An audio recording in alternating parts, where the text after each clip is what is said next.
All right. Hi, everyone. Thank you so much for coming tonight. My name is Laurel Druk, and I'm the president of the Marin Women's Political Action Committee this year.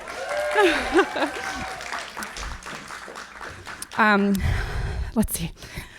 First, before we start, I'd like to just take a moment of silence to remember September 11th, which happened 23 years ago, and we'd like to honor all the people who were affected. So just take a minute.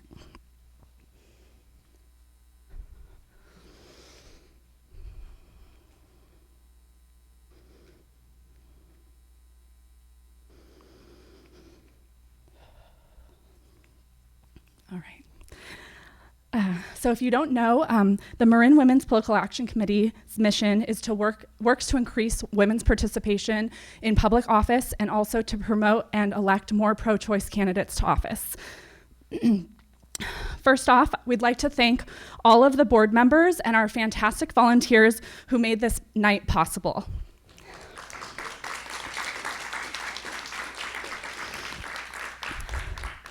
We'd like to shout out a big thank you to the programs committee led by Barbara Matas and Christina Waldeck for the programming and also the treats and coffee that will be provided at intermission.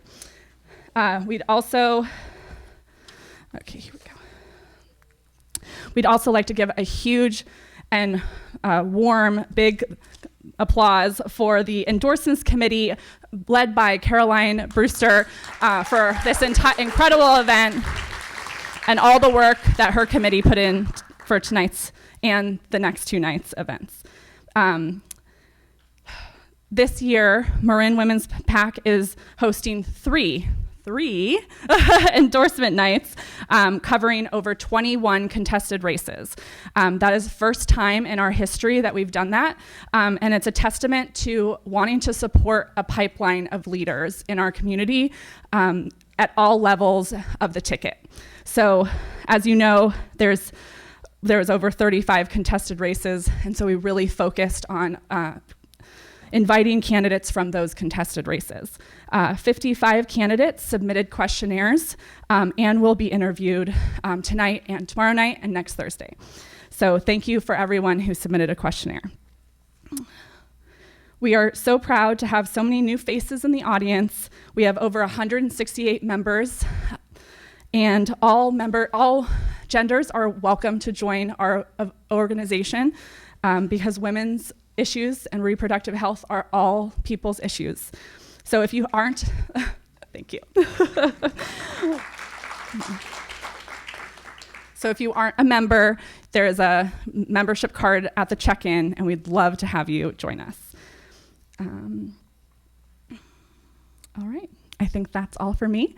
I'm gonna pass it over to Caroline Brewster, our endorsement co-chair, who will review tonight's process. Thank you.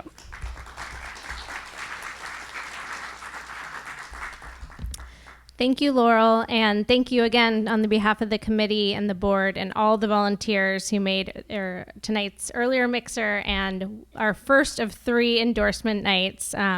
It truly does take a village, so it's our entire team. So I am the endorsement co-chair this year. I'm going to walk through the process for those of you who are new. I know we have some returning faces and some folks and some changes for this year, so we're going to walk through that. All the candidates that we are interviewing this evening, as Laurel mentioned earlier, 30% greater than MWPAC has ever considered in a previous election cycle, have completed a questionnaire and stated they unequivocally support reproductive freedom and the women's right to choose with no restrictions. So feel free to clap.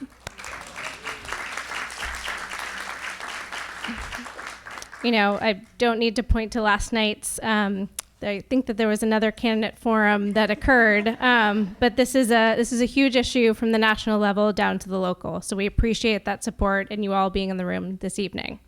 New this year, male identifying candidates have the potential to receive an endorsement from MWPAC.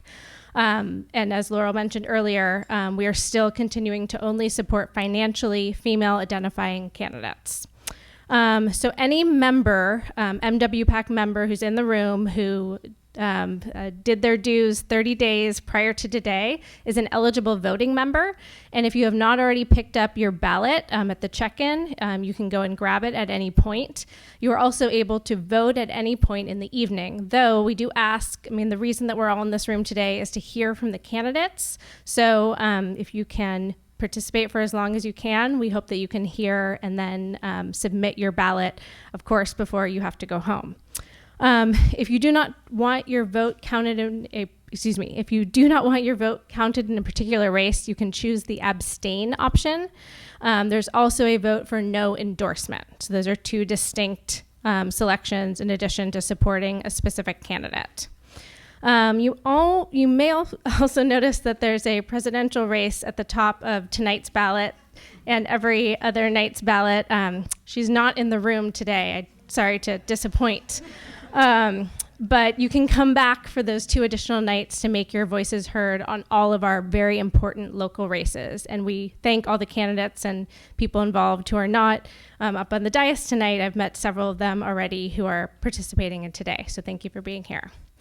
We encourage you to listen closely, pay attention. This is, we have a unique process compared to some of the other endorsement processes that some of the candidates are learning about or have learned about, and we appreciate you all being in the room. I'm honored to introduce next quickly and turn it over to our amazing MC and amazing panelists for tonight who will interview the candidates. We have an amazing timekeeper in the room who's truly the most important person who's here because she's going to enable us all to go home at some point. So thank you to Veda. And the candidates will have 2 minutes for their opener, 2 minutes to answer a question, and 1 minute for closing. We are keeping a tight ship here, so thank you to Tammy and Vita and our team for doing that. Tamra Hull is not only MWPAC's treasurer, she sits on the Larkspur Planning Commission. We also have Jordan Harouche, who is a senior at Tam High School. We hear there's some local school board races coming up too on tonight. Stephanie Andre is an active MWPAC member on our communications team and also a newly elected Larkspur City Council member. And we also have Mary Sackett, who's a supervisor for District 1 on the Marin County Board. So thank you again for them all. And I will turn it over to Tammy. I don't know that I need to stand up there. No, you're going to stay right here. Let me stay there, right? Okay, good. So it's time for Fairfax. Come on down. Your name's already laid out. Thank you so much.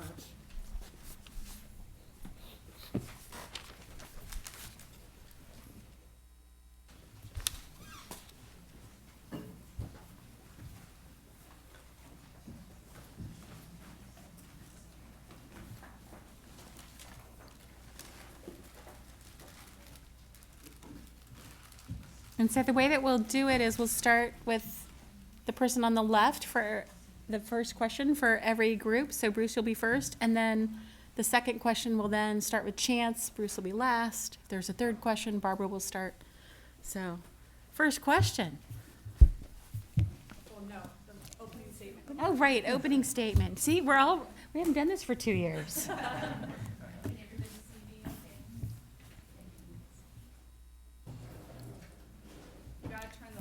There we go. Okay. But don't touch it, right? That's my understanding. You don't touch them, you don't move them. Okay. All right. Good evening. I never know whether an opening statement should be to introduce myself or to read a resume, but I'll go with introducing myself. So I'm Bruce Ackerman. I'm running for third term on the Fairfax Town Council. With one term as mayor. And I've gotten endorsements from Katie Rice, our supervisor, and 2 other supervisors, and from some organizations coming in. I would love to get endorsed by the MWPAC tonight. That would really be an honor. I'm an engineer. I guess that's what I call myself. I've worked a lot with energy, the great transition to clean energy. I work with MCE, I work with our town, work with nonprofits, and that's a big issue for me. I also have a long history of supporting women, so I'll bring that up tonight. I've worked for basically 20 years, pretty much full-time for a lot of that, as a volunteer with the Marin, with the Midwives Alliance of North America, and set up, in addition to being the registrar for their conferences for 10 years, I set up an online database for collecting birth data, epidemiological data, which has led to quite a bit of research that's supported women's choice in birth. So, and I've also supported our daughter, Cayman, who has a women-owned farm up in Mendocino. So I think my time is about up, and I'll leave it at that. Thank you very much. Good to go? All right. Hi, everyone. My name is Chance Catrano. I'm a 31-year-old council member, former mayor, and environmental nonprofit director, and I'm running for my second term on the Fairfax Town Council. Serving Fairfax over the last 4 years has been like an absolute honor and privilege, and I have worked really hard to turn possibilities into realities for our community, harnessing the power of partnerships to realize a safer and more equitable Fairfax for all. I just have a couple things I wanted to share with you about what I've been working on the last 4 years that I've been really excited about. So we hired our first public works director in a decade and developed a 5-year pavement management plan to improve our streets and roads and sidewalks. We obtained grants for bicycle safety and pedestrian safety. I led this effort to secure $4 million to acquire our largest apartment complex in Fairfax, Sherwood Oaks, as permanent affordable housing. And I've strengthened tenant protections to keep our neighbors in their homes, enhanced emergency preparedness by voting to have a third firefighter on every engine in the Ross Valley, and guided Marin's $74 million emergency radio system upgrade, along with some other folks in this room, and acquired the largest open space in Fairfax's history, the 100-acre wall property, which we're just crossing the finish line with. So I'm excited to chat with you all tonight about this work, about being able to do this while having a balanced budget and a healthy 25% plus reserve. And yeah, honored to be here with you. Thank you so much. Good evening. I'm honored to serve on the Fairfax Town Council for 11 years and as mayor in 2015, 2019, and now in 2024. I was appointed in May 2013 and then elected November 2013 and re-elected 2017 and 2020. I also serve on several important boards and commissions for our town. I'm a 28-year Fairfax resident with 35 years in Marin overall. It's relatively early in the campaign, yet I have many endorsements, notably Supervisor Katie Rice, the Marin Democrats, North Bay Labor Council, Marin Professional Firefighters, Fairfax Police Officers Association, Fairfax Council members Blash, Hellman, and Ackerman, Larry Bragman, and many others. I believe my experience serves our town well. I'm a scientist with bachelor's and master's degrees in biological sciences. I have a long-term commitment to protection of public health and the environment, with more than 20 years running statewide hazardous waste site cleanup and permitting for Cal EPA, and 5 years enforcing air quality regs for the Bay Area Air District. For 8 years, I served as the administrator of a significant climate change program for the 35 California air districts. I also worked on an environmental justice project for Cal EPA and on hazardous waste issues at the Aliso Canyon methane leaks, which led to the evacuation of 8,000 families. I have an excellent track record of accomplishments on the council. My primary issues are living within our budget and providing quality public services, housing for affordability, social justice and equity, disaster preparedness, maintaining and improving our aging infrastructure, protecting our environment. I sincerely appreciate the opportunity to participate in these interviews. Thank you. And by the way, my name is Barbara Kohler.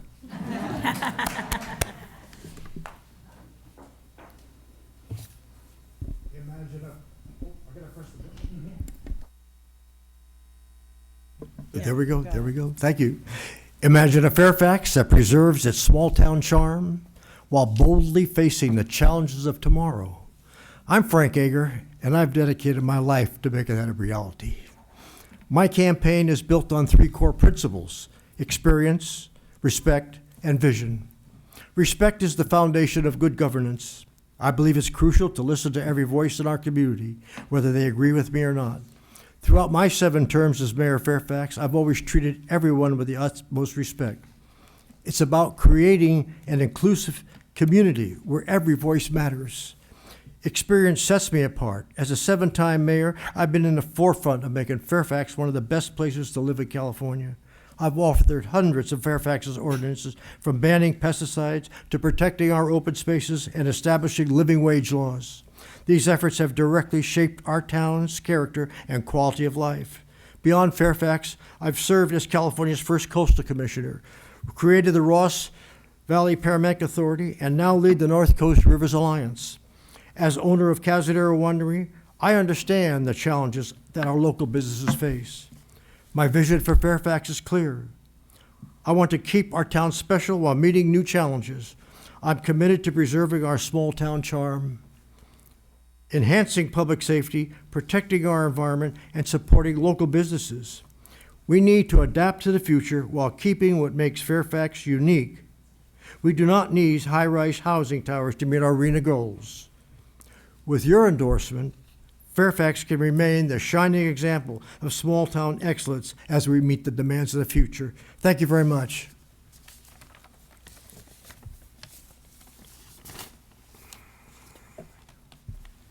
Good evening, I'm Cindy Swift. I am a Bay Area native, born in Oakland, raised in San Francisco. I come from a working class family. My dad was career Navy, my mom a data clerk and union steward at the Presidio. Both my brother and I were first-generation college students. I started my career with the Department of Army at the Presidio's Civilian Personnel Office and retired as an IT project and program manager team lead for the headquarters U.S. Army Corps of Engineers. It was at the Presidio I met my husband and moved to Fairfax, and I've been involved in the community since day one. I'm currently on the Fairfax Planning Commission and have been since 2017. I want to ensure that Fairfax focuses on core priorities, which is what I hear from residents, including infrastructure. As an example, our roads are rated the poorest in the county, and the state of our roads is one of the complaints I hear from residents. Our storm drain infrastructure is inadequate to contain stormwater in all areas. Public safety. We need to make walking on our downtown streets safer by addressing e-bike and e-scooter riding on sidewalks. Both community members and business owners have raised this issue to the council. We need to continue with disaster preparedness and neighborhood resilience. All parts of our community play a role, and we want to make sure that our neighborhoods are more resilient.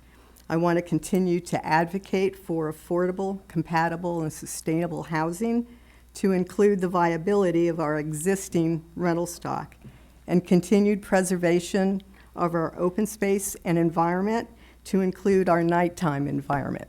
Thank you.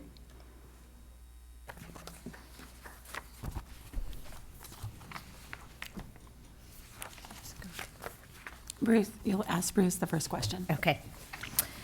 As evictions disproportionately harm women and minorities, what is your position on Measure I, the ballot initiative to repeal rent control and tenant eviction protections that were recently passed by Fairfax Town Council? Well, that is obviously a huge issue in this election and has been a huge issue in Fairfax. And first of all, as I campaign, I'll be walking door to door, and I hope to learn a lot more about what people think. My position on Measure I is primarily that it would lock any future council out of working on this issue in any way unless there was another measure to change it. And so that, which is a hard thing to do. And so that really, I don't think that's a good thing to do, given that we are in I support trying to continue to work on it, and I think Measure I gets in the way of being able to have that conversation, which is what we need.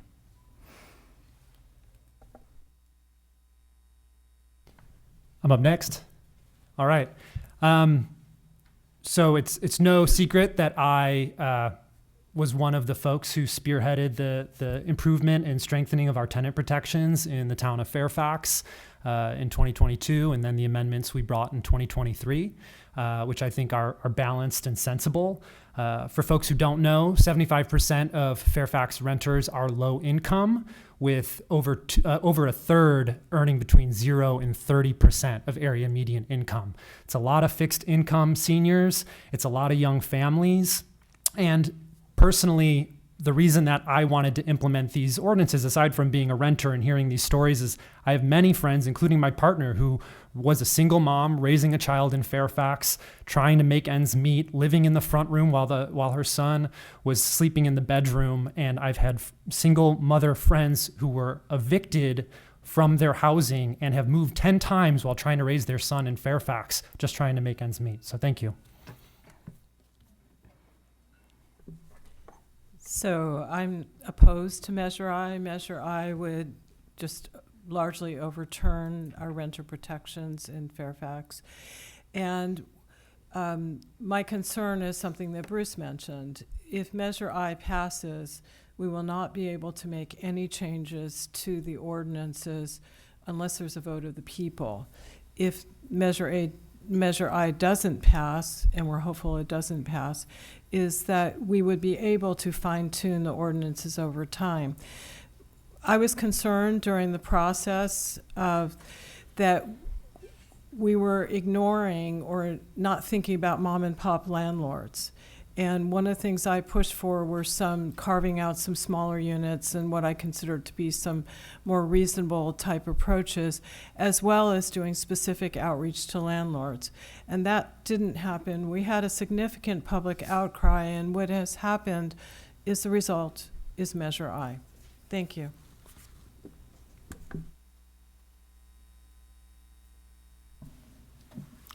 I support Measure I. Measure I threw mom and pop housing providers under the bus in Fairfax. The unintended consequences are unbelievable. Many of us are losing our fire insurance. And to get fire insurance now, we have to go to California Fair Plan, tripling previous rates. Of the 13 apartment projects in Fairfax over 5 units, 5 are deed restricted. So 8 of them could possibly be corporate owned. I would have written those ordinances to control the corporate ownerships. That's what I would have done. I challenge, I was sued personally for a housing law that I wrote some years back, and I took it all the way to the California Supreme Court and created new case law that says general law cities have the right to protect existing affordable housing, flat out. And so there are other means than this Measure I. Thank you. I too support Measure I. The town council process was wrong in going down this path. They did not contact all the stakeholders in the town and bring them to the table to discuss the current ordinances we have, to get their concerns and input, to see if there were changes that could be made that were fair and equitable for all. We had an individual stand up at a council meeting that said that he lived across from a council member who knew that he had renters. She would not walk across the street to talk to him about this. He was unaware. I believe we have lost some of our most affordable rental stock due to this because some folks have pulled out. Thank you. Fairfax has experienced significant flooding and the imminent threat of imminent threat of wildfires in recent years, causing damages to homes, businesses, and local infrastructure. What specific actions and policies do you plan to implement to mitigate these risks from the impacts of climate change? Thank you for the question. Yes, climate change is going to be creating a new abnormal for all of our communities. In Fairfax, a couple of the things we've been doing to try to make our community a little more resilient is focusing on flooding in our downtown core. So we have Fairfax Creek that runs through our downtown and actually crosses under all of our town facilities, including our police department, our fire department, and town hall. We're currently working with our public works department to actually recontour and create an ecotone in our town park to use it as a sponge, because we need to find all of these little ways throughout town to mitigate flood risk. The other thing we're doing, which the current council members have been discussing, is actually trying to retrofit and mitigate those disasters before they happen for places like Fire Station 21, which is the most busy fire station in the Ross Valley. And so we've started a process to actually make a significant investment in our fire station. And that'll be happening over the coming year or two. I think a couple of things that we've been doing in addition are actually something that Cindy Swift mentioned, which is using our American Rescue Plan dollars which $1.7 million roughly that we have remaining, to actually invest in identifying all of our storm drains, all of our stormwater infrastructure, which was maybe on pen and paper before, but wasn't digital. And from there, we're going to be actually investing in a number of projects alongside our road work when we're tearing up roadways with our 5-year pavement management plan, and hopefully our road bond, in order to do all of this stormwater and storm drain improvement over the next 4 to 5 years. Thank you. So I'm going to focus on wildfire. I sit on the Marin Wildfire Prevention Authority and was part of that campaign to pass Measure C. And we are unique. It's really the only agency of its kind in California and maybe in the nation. Some of what we're doing, and I'm part of the planning and moving forward, is clearing evacuation routes, planning for evacuations, doing greater Ross Valley and other areas shaded fuel breaks that'll mitigate the fire as they go through. One of the things I pushed for is resident grants for home hardening, as well as for vegetation management. Our chipper days, when you remove defensible space around your home, we pick that up through chipper days. So that's part of what we're doing. As far as flood mitigation, we are using our ARPA dollars, what's remaining, for stormwater improvements, and I've been pushing for that. And we're also going through with, as Chance mentioned, we're mitigating work for storm drains on Park Road, which runs down the center of our town and floods all the time. So we're looking at different opportunities. There's no silver bullet, there's no easy answer. But as far as homeowners insurance, one of the things we're doing in Marin wildfire prevention is working with the IBHS to ensure that our inspections actually qualify for their inspections, which may make it easier for people to get insurance. Really, it's a statewide problem on insurance, and we're following very closely what the insurance commissioner is doing on those new regulations, which will come out in December, allow catastrophic modeling, which will increase our costs. But if you look at our costs for wildfire insurance across the country, we're about 1/4 less than Florida. So even though they're rising, we're still cheaper. Thank you.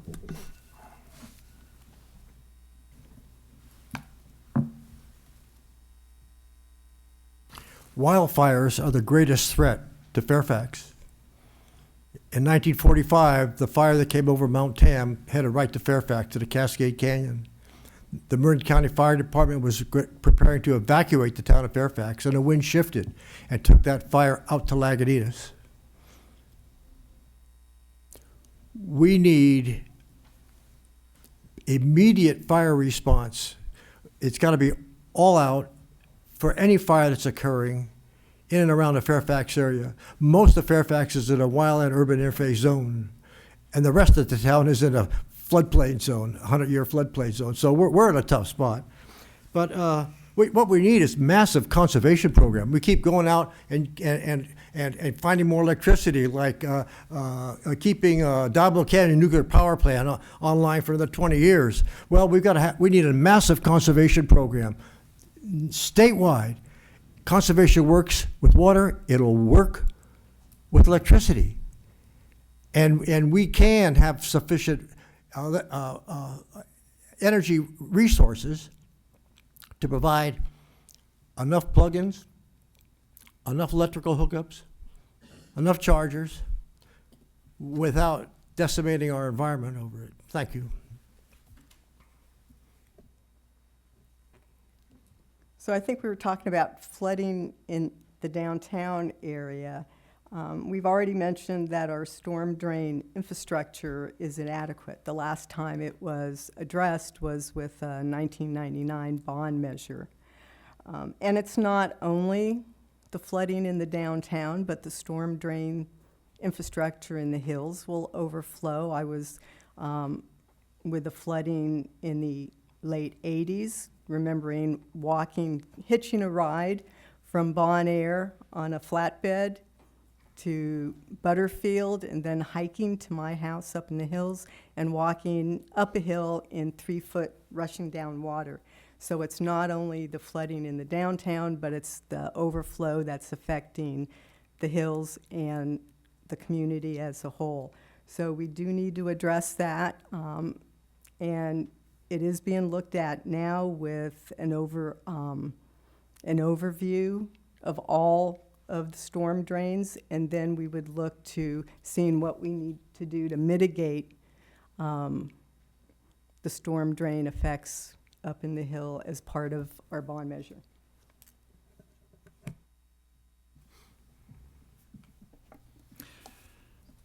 So yeah, that's both flooding and fire you asked about.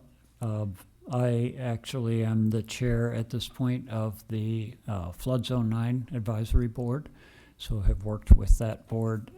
That has been a frustrating process because of some citizen opposition to several things that the flood zone staff tried to do. But we have succeeded in getting a detention basin built above Fairfax, Sunnyside, and it's fully functional now. It does not have water in it. There are no kids drowning. That's not the way detention basins work. So hopefully that will show people how they work, but in any case, it's there. We haven't needed to use it yet, but when the water reaches the right level, it will be. The storm drain work and the improvement on the Park Road are both things that other people have mentioned, and they are very important. We're working on that. That will help. And as that water comes down through the creek and goes under all of our town buildings, it then goes under Bolinas Road and up Sherman underneath that street the entire distance. So when I worked on the general plan decades ago, we actually put a program in the general plan that we should look at trying to figure out how we can open that up and let that bottleneck not be such a big one. As for firefighting, we do have now 3 coming up in a couple of months. We'll have 3 firefighters per engine. Firefighters have endorsed me for that work and for the work that we're doing on the fire station.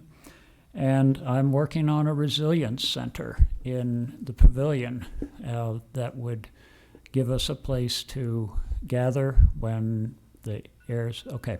Thank you. When you get the stop, you can finish your sentence. All right, third question. We're going to start with Barbara. You don't have a third question? No? We're only going to do 2? Yes. Then why'd we give them 35 minutes? I don't know. Okay. Well, then I guess we're going to do... Yeah, it was such fun. You want to have a third question? You guys just sailed right through. I know there's closing. Right. So we'll do closing. Barbara, you get to go first. Okay. I'm deeply committed to public service, which is demonstrated by my years of work with state and regional government and my years of volunteering for our town on the council and through my prior service on both the Fairfax Open Space Committee and the Planning Commission. I'm devoted to Fairfax and believe I have shown that I have extraordinary skills, experience, and background to continue to serve our community as a council member. While I've accomplished quite a bit during my tenure on the council, I'd like to continue to serve the people of Fairfax There is much more to do. My experience, good judgment, and progressive approach will be needed over the coming years. In these times of national political turmoil, it's critical that we elect good, ethical people with integrity to local office. I believe I meet and exceed these qualifications. I'd love to have the endorsement of the Marin Women's Political Action Committee. I sincerely appreciate your consideration. My website is barbarakohler.org. My Facebook is Kohler #4, Fairfax Council. Thank you very much.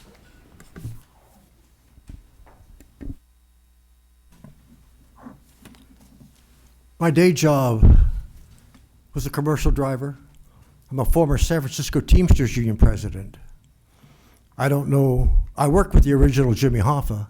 I worked under him, but I don't know where he's buried. My mentors were Marty Griffin and Dave Brower. I worked with them on fishery issues for decades. I teamed up with Dallas Goldtooth from the Indigenous Environmental Network to stop the Keystone XL pipeline. We sued former President Trump. This January, we completed the litigation in federal court, and we had removed all of the Keystone XL pipeline that was installed in Montana, gone, and the land restored. So what I do is, when there's an issue, I jump into it, feet first. My heart's with it, and I never give up. It's really important. Okay, that's it. Thank you. We in Fairfax have challenges that we can only address if we restore the community's confidence and trust in leadership and work together as a community. I have the skills in community engagement, budgeting, and program management. I have experience in consensus building, and my work in the community has proven my leadership skills. I'm proud of my endorsements, including Supervisor Rice, Vice Mayor Catherine Way of Larkspur, Rich Shortall, President of the Sleepy Hollow Fire District, and many members of our Fairfax Open Space Planning Commission and neighborhood organization leaders, as well as, and perhaps as important, community members, which reflect my work and engagement in the community. And I hope I earn the Marin Women's PAC endorsement. Thank you.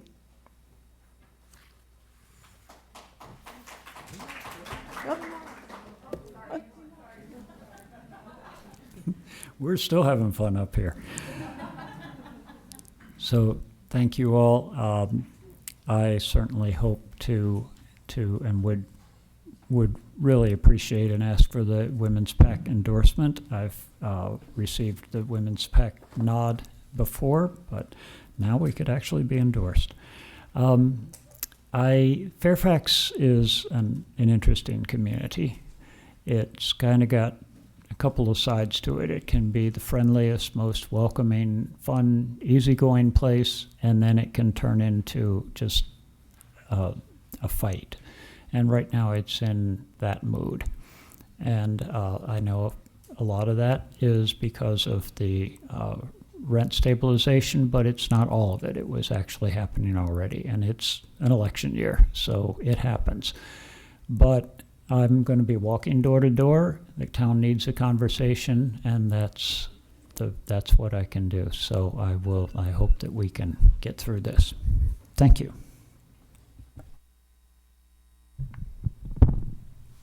As a Fairfax Town Council member, Transportation Commissioner, Fire Board Director, and Emergency Radio Authority Director, I feel like over the last 4 years, I've really laid the groundwork to repair town infrastructure, expand sustainable transportation options and safe routes to school, increase affordable housing opportunities in Fairfax, invest in our fire department, and enhance climate resilience and open space protections in the spirit of not only Marty Griffin and David Brower and Huey Johnson, but Carolyn Livermore and Mrs. Terwilliger as well. Let's build on that progress. I've been endorsed by the Marin Democratic Party, the Sierra Club, the Marin Professional Firefighters, North Bay Labor Council, former mayors Renee Goddard, Stephanie Hellman, Larry Bragman, and I'm a Moms Demand Action Gun Sense candidate. With your support, I'll continue to serve with openness, energy, and integrity. And together, I feel like we can tackle any challenge and build a vibrant, resilient Fairfax that we know and love. Thank you.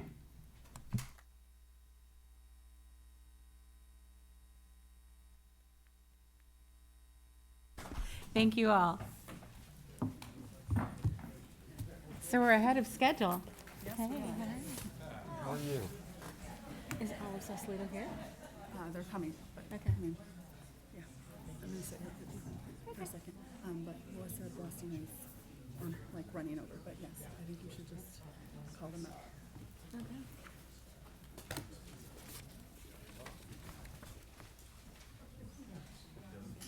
All right. Time for Sausalito to come on up. I see we've got two. Melissa's on her way. She's in the car. Yeah, we're 10 minutes early. 10 minutes early. Okay. Really quick. This is the private chat. So Right. 2 minutes, 2 But questions. somehow we got 1 minute, 2 minute I transition. know. Somehow we got 10 minutes early. Veda was doing 1 minute. question. I'm ready to start. Okay. So we're not going to do a third question. Okay. Because we don't have 3 questions. Okay. I mean, you could have one. But then, are we going to do 3 questions?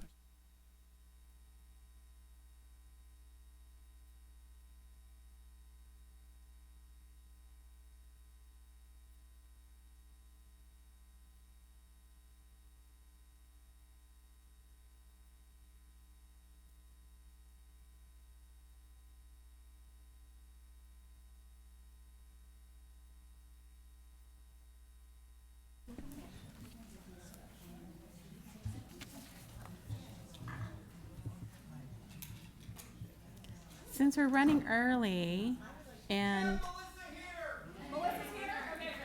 yeah, oh, okay. We were gonna make a switch, but I'm from the city. I'm so sorry. I was at work. we were running early. We're running 5 minutes early, 10 minutes early.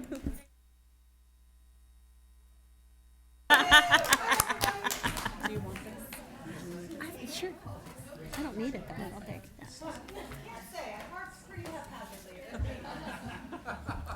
All right, well, welcome, Sausalito City Council candidates. So we're going to start with a 2-minute opening statement, and Jacqueline, you'll be first.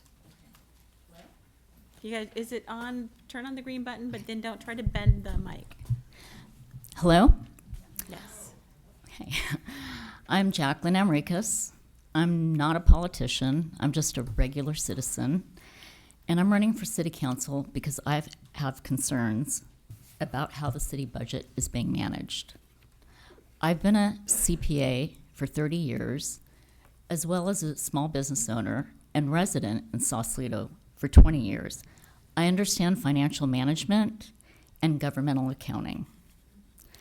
I seek election to restore trust in Sausalito's budgetary process and restore confidence in the management and funding of critical infrastructure needs.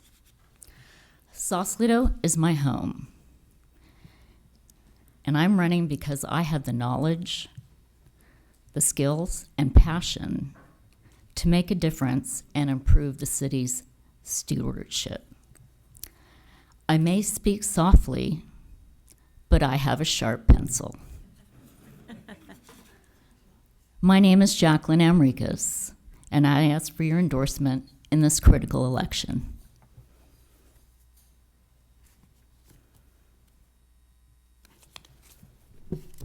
Hi, everyone. My name is Melissa Blaustein, and I am running for re-election to the Sausalito City Council. And before I get started, I just want to say it feels so good to be in this room with so many women and people who support pro-choice women. This is an amazing group, and I thank you so much for the work that you're doing and the work that you've done. I've loved watching MWPAC grow over the last 10 years, and it's an honor to be here with you tonight. So when I got elected to this position about 4 years ago, many of you were in the same seat. It was a daunting time. COVID was a lot for us to come out from, and it was a little bit chaotic. There was some learning curves, but you know what? We did it, and we came out of it and we got back to basics because we needed a return to stability. Stability in our city management, stability with our employees, stability with our budget. And I'm really proud to say that actually we got a lot done together. Not only did we have the first balanced budget since COVID and my tenure as mayor, but we also got $24 million for our infrastructure through Measure L. We passed a business improvement district for our downtown, and I can't wait to see how that reinvigorates our community. But the thing that's most exciting for me right now is that for the first time in a long time, I'm seeing so many new faces engaged in our community. New faces, young people, people who have never come to meetings before, and they're showing up because they're excited about doing more to build on the foundation that we've created together. And I'm really excited to continue to work on this next chapter of really dreaming and visioning for an even bigger, better, more exciting 4 years to come and hopefully 40 years for our future in Sausalito. So I hope to earn your support and your vote for re-election. Thank you again for having me this evening. Good evening, everybody. I am very pleased as a proud member of this organization to be sitting here at this dais. And I am running because I think Sausalito is headed in the wrong direction. We are in a budget crisis. As a city, we need to focus on health and welfare of our residents. As Secretary Pete Buttigieg says, in local government, it is very clear to your customers, your citizens, whether or not you are delivering. Either the pothole gets fixed or it doesn't. Whether or it doesn't, the results are very much on display. The potholes in Sausalito are not getting filled. And interestingly enough, when I ran several years ago, I also was running on potholes. So some things never change. We have a massive infrastructure projects that must have action in Sausalito. I'm well qualified for this position, and I support the Marin Women's PAC objectives of supporting women candidates and safe and legal health and reproductive rights for women. I remember what it was like in the 60s and 70s. I remember an occasion in San Francisco where I investigated what it was like to get an abortion. You had to get 2 doctors to tell you you were unfit as a parent in order to get an abortion in California. It was a really different time. We certainly have a preview on the national level of a great candidate who will help us in that regard. I moved to Marin County in 1972 and to Sausalito first in 1979. And I served on the city council, and I really enjoyed my time on the council. I have attended and participated in council meetings, the General Plan Advisory Committee meetings, and I have attended all of the Housing Element Update meetings. I'm an attorney and a mediator. Dispute resolution is my stronghold. I am currently a long-term care ombudsman for the county and seek to help seniors and disabled in their residences. Thank you. Oh, thank you. All right, so first question, if you were here, you will start first. The first question, the second question, we'll start with Melissa. So. Hi, ladies. Water Street Apartments on Bridgeway is a proposed mixed-use retail and condominium development that is currently being reviewed and undergoing tribal scoping. Do you support this project? And what eligible sites do you recommend to satisfy the state's requirement for Sausalito to build 724 new residences by 2031? I do not support the condominium project on Bridgeway. I do know that there are 724 units that are required by the housing mandate, and I believe that we have designated several suitable sites, and I believe that there's also opportunities out there to increase ADUs, percentage of liverboards, which currently are at 10%. I feel that we could increase them at least by 20% to provide additional housing. I feel that the Sausalito Rotary Village is a great example of providing affordable housing to seniors. It fits into the community, it's not a distraction, and it doesn't go out of our character, Sausalito's charm and character. Thank you. So I just want to be clear that I believe that everyone serving our community deserves to live in our community, and we have a responsibility to build more housing in Sausalito. And that's why when I was mayor, we passed a comprehensive housing element which identified just about 1,000 potential sites for new housing in Sausalito. And I believe that we can do better than a luxury condo that only provides about 6 units of housing potentially. So we need to think about what is the best location for affordable housing that will provide for our workforce in our community. So there are a lot of different places where we can do that. For example, the Corporation Yard, where I've been in ongoing conversations with a number of folks, including Eden Housing and other organizations, to bring 100% affordable housing there. I agree very much with what Jacqueline Amricott said about increasing our liveaboards. I think that we need to do more and ask BCDC to increase our liveaboards by up to 20%. I think also we need to get more creative about actually working with and partnering with developers in places who have said that they want to identify and build on those locations that we put together. Because the reality is it's expensive to live in Sausalito, and more than 50% of our residents in Sausalito are renters. What are we doing to serve that part of our community, and how are we ensuring that we have a community where we're welcoming to everyone? And we need to look at every site to consider that and come up with a plan that makes sense. With regard to the Water Street project, it is a 7 to 9 story, what we've seen so far is a 7 to 9 story glass fronted building of luxury condominiums with some affordable housing in the rear. I'm opposed to it. This is a historic district. It's one of 12 historic districts certified in California, and we need to preserve the character of that part of town. Now, granted, this individual who owns this property has a right to build within the confines of the law. The project, 109 feet tall, is inappropriate for this area of Sausalito.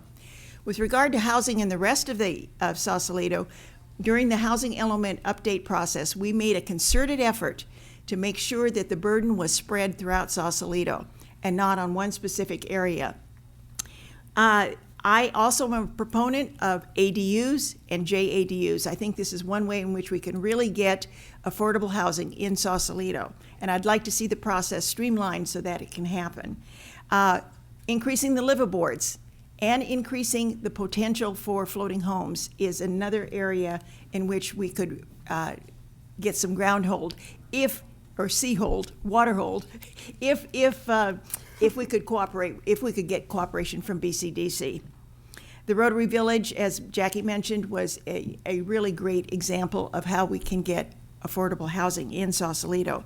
The problem in Sausalito, of course, is that we are basically built out as it is. We only have basically about 1.5 square miles in which to build housing, and as you know, most of Sausalito is pretty dense as it is. So we have a challenge ahead of us, and I am a proponent of affordable housing. I believe we need to do the best we can to create those housing throughout Sausalito. Thank you. With more than 50% of Marin City's population being lifelong residents, Sausalito should have a long-lasting relationship with Marin City. What steps will you take to build a stronger partnership with Marin City Community Services to support DEI and women? Hi, Jordan. Thank you for your question, and I'm so glad that you brought this up because it's so critical. And one of the things that was a real focus in my tenure as mayor was working to rebuild our relationship with Marin City. For example, I was able to advocate for free use of all of our Parks and Recs facilities by Marin City nonprofits. I put together our first Marin City Sausalito Wellness Day that we hosted in Marin City. I spend a lot of time in Marin City working with our stakeholders there and our friends and neighbors. And I think one of the most important things we need to be doing is continuing to rebuild trust with Marin City. That includes the program that I supported in partnership with our city manager, Chris Zapata, to extend our Jazz and Blues by the Bay through Felicia Gaston and Performing Stars of Marin. Please come on Friday. It's our last one at 6 p.m. We'll see you there. But also doing things like having our first ever DEI citywide program. Under my tenure as mayor, we did that as well. Equity continues to be something that is critically important to the work that I care most about and that we need to keep moving and keep momentum on in Sausalito. So it's going to take a lot of conversations, a lot of time spent together, and a lot of willingness to really accept that maybe we haven't showed up in the best way and that we've got work to do. We have to recognize that decades of redlining and of mistakes that generations before us were made, we can start taking steps to improve those. And part of that as well has to do with creating more opportunities for housing, creating more economic opportunities. We also partner with Marin City on things like job opportunities with the Sausalito Park and Rec. I want to see more of that. I want us to continue to do that. And I think also as well, although the school district is not under my jurisdiction as city council, we need to have ongoing discussions with our school board as well to do a better job. This is a complicated issue. I have been a resident of Sausalito, as I said earlier, since 1979. One of the things that we need to do to help Marin City in particular is to correct that flooding at the 101 interchange, where it is completely cuts off Marin City from evacuation routes. We have issues that we need to resolve to create a better alliance with Marin City. And I remember when I was first on the council, I was assigned to the Kwanzaa Christmas holiday, and I went over there. It was my first experience, and I really enjoyed myself. And I would like to be able to build further relationships in this regard. But that flooding issue, I don't want to lose focus on that. That's really, really important because it cuts off Sausalito and Marin City. And I think we need to look at our barriers. We need to make a diagnosis of what the problem is so that we can come to a better conclusion on how to repair the damage that has been done in the past. And you asked about women in this regard. I'm always a women's advocate. I was one of the first women libbers back in the 70s, in the 60s actually, in San Francisco. I'm all for women. I like what we've done so far in Sausalito, having a lot of musicians from Marin City appear at our Jazz by the Bay, as Melissa talked about, but there's so much more we can do. I know that building these alliances is really important and that we need to put that on the radar and make it a priority. Thank you. Thank you, Jordan, for the question. When I first moved to Sausalito, it struck me that it seemed like there were two different cities. And it reminded me a little bit of East Palo Alto and Palo Alto proper. And I have to say, for the last 20 years, I really haven't seen much change.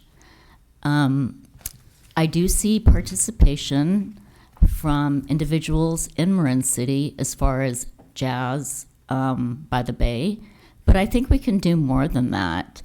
I think that the attitude in Marin City is that you're not one of us. You are the Hill people. You're the white people. I'm a woman of color, and I understand what it's like to be excluded. And I feel that we can do so much more. We can build alliances with professional women in Marin City, with leaders, with businesswomen, with anyone who we can bring a voice to in Sausalito. And I really think this needs to happen. Thank you. All right, well, time for your closing statements. Let's see, we're going to start with Melissa. Again, I just want to say thank you so much to this organization for hosting this event this evening and for everything that you do to continue to advance the critical cause of women's rights and our access to pro-choice care. I just think this election is a reminder for all of us that we really need to show up at every level. Serving in local government, you sometimes wonder, what is it like and why do we get involved? And it's a way to see your impact every single day. And it's a way to really make a difference in your community. And the reason that I'm running for re-election is because I care so deeply about Sausalito, about the community we're building together. And I'm really hopeful that I'll have the chance to continue to serve and to continue to build on the foundation that we've created together, because we've got more dreaming to do, we've got more visioning to do, and we've got more work to do. And I look forward to having the opportunity to do that. And I hope that I earned your endorsement and your support. Thank you so much. I'm grateful for your for your hosting this event. Laurel, where are you? There she is. Thank you very much for doing this. Obviously, Sausalito has many, many challenges. We need strong leadership, and I believe I'm that person, to focus on priority items and not be distracted by non-priority items. Basic services is the essence of local city government for the health and safety of our residents. That is number one, and all of our activities should be around that particular matter. I am experienced enough to start work on day one. As a former council member, former mayor, I am ready to start work on day one. As I said in my opening, I've spent many hours participating in Sausalito government, and I think I can do a great job in helping focus Sausalito on what needs to be done and what must be done, and not spend time on other matters. So I would appreciate sandraforsausalito.com. I would appreciate your endorsement. Thank you.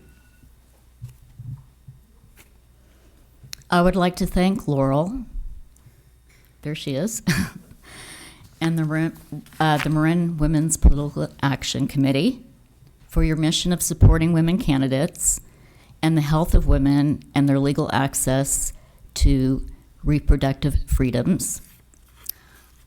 I'm running for a basic reason. Dick Spotwood's column in late July spoke to me. He said those who complain and contend that they can do a better job now have a golden opportunity to step forward as a candidate. I know I have the skills and commitment to help my town and my community.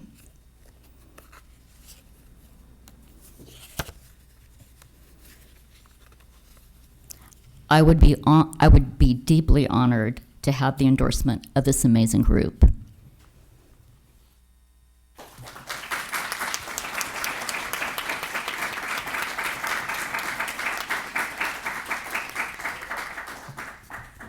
Thank you. Thank you. All right, time for Tiburon Town Council.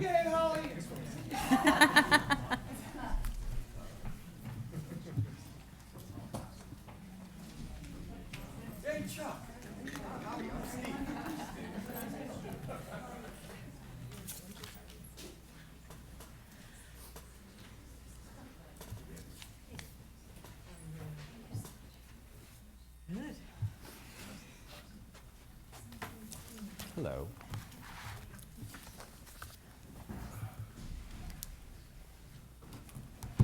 All right, so just a refresher, you'll each get a 2-minute opening statement. And Chuck will go first, and then you will be asked 2 different questions. Chuck will go first on one, and then Holly will go first on the other. And then you'll have a 1-minute closing statement. So, Chuck, you can start. Great. Good evening, and thank you for being here. My name is Chuck Hornbrook. I am currently the chair of the Tiburon Parks Open Space and Trails Commission. I've been a 7-year resident of Tiburon. I've been in the Bay Area for 25. And this is my first time actually running for a town council position, so I'm pretty excited about that. I worked with the Reed School District on safety and capital commissions. I was selected by the school superintendent to do that. I'm currently working on the local task force with the Zero Waste Marin group representing Southern Marin, and I'm on the public advisory committee with the Golden Gate Ferry representing Tiburon, which is one of the reasons we moved to Tiburon, because they have a lovely ferry to go from our dock to the city, which has been great to have. Talking with with a long-term resident, he talked about Tiburon seems to be 20 years ago instead of planning for the future. And I reflected on that comment, and I couldn't agree more with him. For Tiburon to survive commercially, economically, and continue to attract families to a world-class school system, Tiburon needs to be affordable to new families. It needs to be available to visitors to spend money, enjoy our parks and open spaces and cultural events, and be accountable to harness the creativity and energy and the world-class vistas that we have.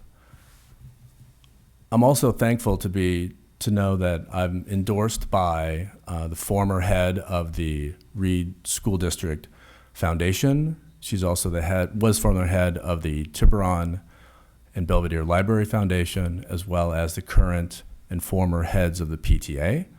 I'm also endorsed by the head of the Tiburon Sustainability Committee, and all of those people are women. So I'd like to thank them, and I'm very happy to be here. And I'm looking at the woman with the cards because I think it's been more than 2 minutes. Okay, thank you.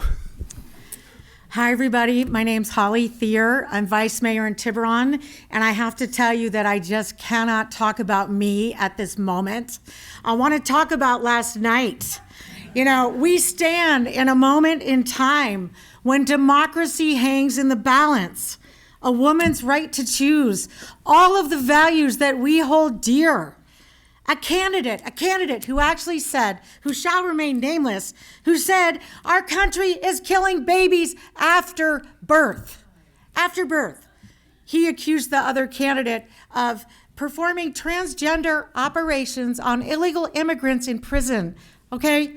So, everything that we are doing at this moment is for the future of our democracy. I will talk about myself later. But when I was president of the League of Women Voters, I started an event, and that event was called Women Who Could Be President. And at that moment, we only dreamed in our lifetime that that might become a reality, that we might see a woman president. And guess what? I think we met the next woman president of the United States last night, Kamala Harris. So I'm going to ask you to support me, but I'm also going to ask you to help Kamala. And it is this organization, the Marin Women's Political Action Committee, that is out there training women to run. You know why women run for office? Because someone asked them to run. That's why. And I just want to say, you're going to have to cut me off because I'm not even looking at the time. I'm so excited. But I want to thank you so much for having me here tonight. I want to talk about Tiburon. Tiburon's doing great. We are knocking it out of the park. Everybody is happy. I'll talk about a little bit about some of the things that I've done. In 2018, I got rid of Roundup. Tiburon was actually spraying Roundup in our parks, around our playgrounds. And, they said, when I went to say, please stop spraying this, they said it's the only thing that kills weeds. In addition, we found out during the pandemic that broadband, people did not have enough, people could not connect, parents couldn't go to work, children couldn't get to school because we have a monopoly in Tiburon. Comcast doesn't have the infrastructure to support all the accounts that they've sold. Traffic, we have is it time? Okay, I'm gonna end by saying my name's Holly Thier. I'm on the ballot for you tonight. Please check the box that says Holly Thier because I would love to have this endorsement. So before, maybe we should make sure she's got the numbers. Yeah, so when you flip it over, we can't see what you've, it's blank. Yeah, it's okay. No, it's super confusing. I just figured I was out of time. I'm too excited. Yeah. Yes. No, it's super. It's all good. It's all good. So who goes first? Holly? Chuck. Chuck. Oh, all right. On one hand, Tiburon has maintained open space with the purchase of the Martha property. On the other hand, what steps are you going to take to provide opportunities for the development of housing like multifamily homes, affordable, and workforce housing? That's a great question. Yeah, and we're very excited that we were able to secure the Martha property, which if you all get a chance, it's a beautiful place. So and there's two things that we need to do first. One is that a lot of folks in town were very pushed against a lot of housing downtown, which is a good location for this because of traffic on Tiburon Boulevard, which is can be a nightmare during two times. So one thing I would first do is address the traffic issue so that we can then people will be more accepting to housing downtown, which is the better location for it. So I would do traffic first and then housing. And the housing I would locate in a couple areas. One is there's an empty lot with a parking. It's where the old B of A building used to be. It's at Beach and Tiburon Boulevard. it's already ready for development, so we don't have to worry about moving somebody out. There's another location right across the street, which is Shark's Deli. And then behind that is the post office, and you could use them as a long-term tenant for those pieces. And then the third place I would do is right above the Reed School, which is the elementary school, which is the TK to 2 to 2nd grade, and that would be for housing for both our police department, for our schools, because they're right there. It's got to be more than 1 minute left. Really? Okay. I would locate it in those two places. And then the third place is actually, there's an empty commercial spot right across the street from the Belvedere Tiburon Library, which is at the corner of Mar West and Tiburon Boulevard. And it's literally like, I think it's 80% empty. So there's again another opportunity for housing in those locations. But getting back to the original point and why there was a lot of pushback from the community is in terms of adding more houses and more locations down in the downtown area where there's transportation, is that they're worried about car traffic. So the town really needs to step up, and we need to have policy decisions, not just physical changes on Tiburon Boulevard, which will be very difficult, but also policy issues regarding carpooling and other kind of smart ways to deal with the traffic. Where our situation is not unique, other cities across the country have an issue about one road coming in and one road coming out. We just need to address those pieces. Thank you for the question. Okay, could you repeat the question just quickly? Thanks. On one hand, Tiburon has maintained open space with the purchase of the Martha property. On the other hand, what steps are you going to take to provide opportunities for the development of housing like multifamily homes, affordable, and workforce housing? Okay, thank you, Mary, for that question. So the Martha property, we just completed the purchase. It's 132 acres, and I invite each and every one of you to come to Tiburon and walk in the Martha property. It's the ridge above Tiburon, and you can't miss it. So when we talk about affordable housing in Tiburon, we have firefighters, we have police officers, we have teachers, and we have people who cannot afford to live in Tiburon. We have renters paying more than I pay for a mortgage. You know, I'm a single mom with 2 kids. I think everyone knows that. And I work a lot of jobs to afford to live in Tiburon.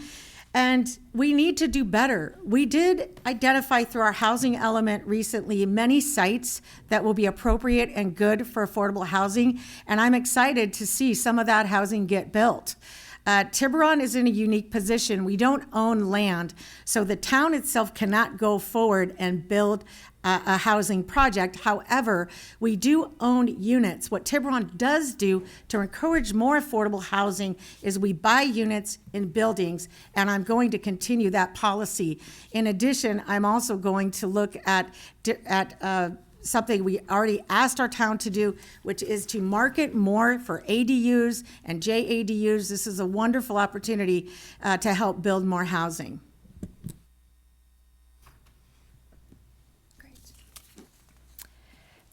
Tiburon has some of the lowest representation of women and minorities in the county on boards, staff, and elected officials. Other Marin municipalities have created dynamic and successful plans to recruit and retain women specifically. My question is twofold. 1, what have you done in the past to put women in leadership positions? And 2, what is your strategy for recruiting women and minorities and providing them pathways to public office? I think I'm first on that one. So a day does not go by when I do not talk to women I meet in the street, women I have met here, and encourage them to run. And we have a great group running. I'm looking at Crystal, I'm looking at Mo, I'm looking at Chantel, I'm looking at Magali, I'm looking at everybody. I know I'm leaving people out. And me, of course. And, you know, it's really about providing those opportunities. I also chair the Diversity Inclusion Task Force in Tiburon. We are working with our town manager. We're working with our police department. We have a new chief. Her name's Michelle Jean. I invite every one of you to come out and meet her. She's amazing. And she is a role model for women everywhere. The only way that we can truly make change is by person filling the position. So our diversity and inclusion task force is working with our town. We are holding our town accountable, and we are saying, why is this position not filled by a woman or a person of color? And we have had great success with that task force. In addition, anyone who knows my background knows that this has been a lifelong effort for me. 25 years ago, I started the Women Who Could Be President's Lunch, but I also started Women in Politics. And that was something where we actually recruited women and we helped them. I used my position to try to get women on boards and commissions. And it's so important that when you meet a young woman who you think has the capacity and the desire to run for office, just say, hey, do you want to run for office? I would love to help you. And my only regret about this campaign is that there are so many other women running that I really want to help, and I can't because I have to get elected, but I will help you when I can. So I want to, again, thank MWPAC because it's this organizing, this recruiting, this training, this working to provide the resources to women that allow women to go onto commissions and then to run for office. Thanks, Stephanie, for the question. Appreciate it. So professionally, my focus has been in renewable energy, which is sadly not an industry that has a lot of women in it. So the company I used to work for, we specifically went out and wanted to hire women in that industry because we know that as you bring in more people in within that role, it'll add and it'll be a multiplier effect on it. So I think one of the things that all of us can do in the industries that we're at, particularly in those that are underrepresented with women and minorities, is to go out and actively hire them and find them. And I think that's what the town of Tiburon needs to do. It's not just having a commission, but it's really putting on to the town manager, Greg Chanis, to say, Greg, you need to go hire, and this is what it needs to look like. That hasn't happened yet. That hasn't happened to the degree it does. It's great that we have Chief Jean in. She came in from the Mission District station in San Francisco. She's awesome. But that's what we need to do more of, is actively pushing those who are making the decisions to make that a reality, and we just haven't done that enough. For me professionally, it's always been being engaged on that. I was actually, I think, one of the first people at one of the Emerge America events at the ballroom in San Francisco. That was a big event for me back when I was living in San Francisco and supporting women as candidates and being part of that. So I think there's those pieces. So I guess in repeating on it is making sure that the people who are making the hiring decisions are actively looking for women and people of color for those positions, and not just saying like, hey, could you do this? Putting it on in their requirements for meeting what they need to do. Thanks a lot for the question.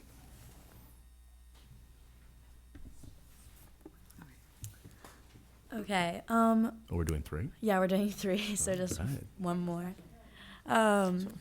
What initiatives will you support to enhance Tiburon's resilience to climate change, particularly in terms of wildfire prevention and shoreline protection against rising sea levels? Great. Thank you, Jordan, for the question. I appreciate that. So Tiburon, as you all know, is at the end of the peninsula, and there's only one way out to do that. One of the things I wish this town of Tiburon had not done is vote to remove themselves from the county-wide fire and earthquake prevention. That was a mistake. I will be very clear on that on the record. Tiburon should not have done that, and the city of Belvedere should have not done that. As a result, it's tougher for us to find money in order to go forward. I live in the WUI, the Wildland Urban Interface. I live right next to county open space, and I ensure that what we're doing is making sure that we're protecting our house, but also my neighbors. So as part of that, and I'm on the Homeowners Association group, is that we're actually reaching out and trying to become a fire-wise community where I'm located. So that'd be another thing that I'm actively involved in. And with climate change, I mean, it's twofold. One is we need to address in areas partnering with Belvedere, because Belvedere is also on an island, and they use our infrastructure and they use our infrastructure. So it's kind of working with Belvedere closely and needing to do that. And the other thing is, in part of with the Tiburon Sustainability Council, is that we need to ensure, and unfortunately climate change we all impact it, But as a town, we need to actively do that. So, for example, the Belvedere Tiburon Library does not have solar on it. It is the largest roof in the town. Why the town did not make sure that we did that, I don't know. I was actually meeting with the library, and they wouldn't. I'm like, why are we not doing this? They're like, well, we're not quite sure. We should have mandated that. In fact, all government buildings and municipal buildings in Tiburon should have renewable energy. They should also be electric only, and passing those pieces that we need to do. So some of that is big picture. We need to do, all of us need to do that. But in terms of sustainability, it's also putting the reserves around so that we can do that. Our courtyard has not been redeveloped for 30 years. It is very susceptible. We need to take money aside. It's not sexy, but we need to do that. Thanks a lot. I appreciate the question. Can you repeat the question, please? Yes, of course. What initiatives will you support to enhance Tiburon's resilience to climate change, particularly in terms of wildfire prevention and shoreline protection against rising sea levels? Great. Thank you for the question. So I think everyone knows that Earth recorded the hottest day ever on July 22nd. So in Tiburon, we have done a great deal to try to stem the tide of climate change. So with my colleagues and working with the Tiburon Climate Action Committee, we actually declared a climate emergency. We created a sustainability element as part of our general plan. We hired a part-time sustainability coordinator that we share with Mill Valley. We created a climate action plan. We declared a climate emergency, and forever we look at climate decisions through the lens of climate policy. Now, when we look at fire prevention, we've got to thank our firefighters for protecting our homes and businesses. A lot of the efforts that we've been working on in Tiburon is home hardening, trying to work with homeowners to clear defensible space. With sea level rise, this is a long question for 2 minutes, but with sea level rise, we've got approximately 341 housing units that are vulnerable today in Tiburon, 2.4 miles of roads, and 135 acres of land. And part of what we're trying to do is look at the adaptation choices such as shoreline hardening, nature-based strategies, adapting transportation, and adapting development. I look forward to continuing to partner with the town council and with the county in coming up and pursuing some of the strategies that we already have in place. Thank you. All right, time for a closing statement. You each get 1 minute, and Holly, you're first. Great. I want to thank you so much, and I want to let you know that I love being here. I love you all. You're my people. I sit here before you and I ask for your support. I ask for your vote. And I want to let you know I am the only woman running in this race. And representation is really important. It's something we don't really talk about. And on the Tiburon Town Council, there's only one other woman. And, we should have at least 3 out of 5. After I win, we'll have 2 out of 5. I want to let you know that I've been endorsed by the North Bay Labor Council, the Sierra Club, the Marin Professional Firefighters. There's about 20 other organizations, Tiburon Open Space, Congressman Jared Huffman, Malia Cohen, Mike McGuire, Damon Connolly, and I would love to have the endorsement of this organization. So thank you for all the work you do every day and all the work that we're doing together. Thank you very much for inviting me to be here. I really appreciate this. And this is all when actually a long time ago, Holly and I were running for the DCCC in San Francisco. That was the only other time I've run for something for an election. It is a interesting experience sitting here in front of all of you and trying to be at least insightful and also entertaining. And I would say that Holly has done a great job on that. So thank you.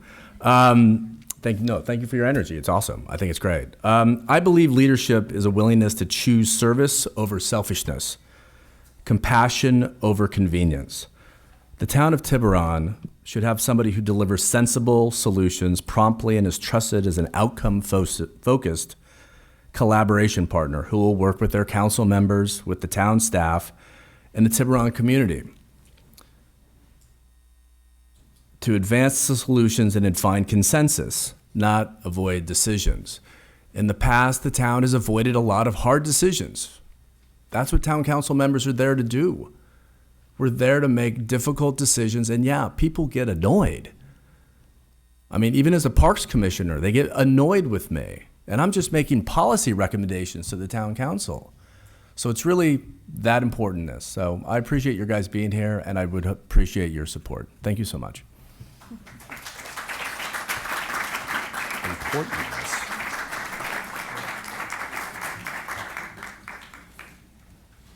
All right, we're going to keep this moving, and San Anselmo candidates, come on up.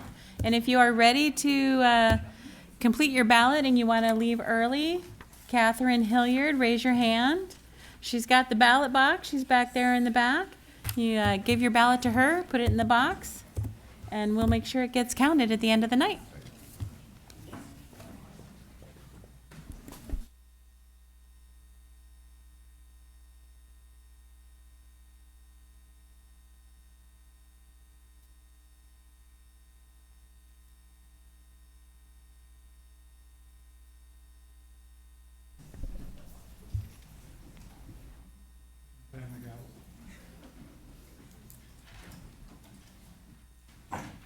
All right, so as you guys are getting settled, just a reminder that you guys will each start with a 2-minute opening statement. You'll be asked 2, maybe 3 questions from this esteemed panel. You'll each have 2 minutes to answer those questions. We have a timekeeper over here. Keep an eye on her. If you don't, I will make sure that you stop. And you will then have a 1-minute closing statement. And we're going to rotate who starts first. So Eileen will get to start first with the opening statement and then also with the first question. Are we ready, timekeeper? And are we ready, panel? All right, let's go. My name's Eileen Burke. So I'll repeat. Thank you. My name's Eileen Burke. I'm on the San Anselmo Town Council. This is the 4th year of my term, and I'm the mayor this year, and we do have a majority of women on our council. 3 of the 5 of us are women. I'm an attorney, a solo practitioner. I've spent 30 years upholding civil liberties and supporting the Constitution as a criminal defense attorney, and 95% of my practice is minority populations. I feel like I've been a really good council member. I was born and raised in San Anselmo, and that means I'm community focused. I didn't come to the council as a single issue candidate. I came with a concern for everyone in the town.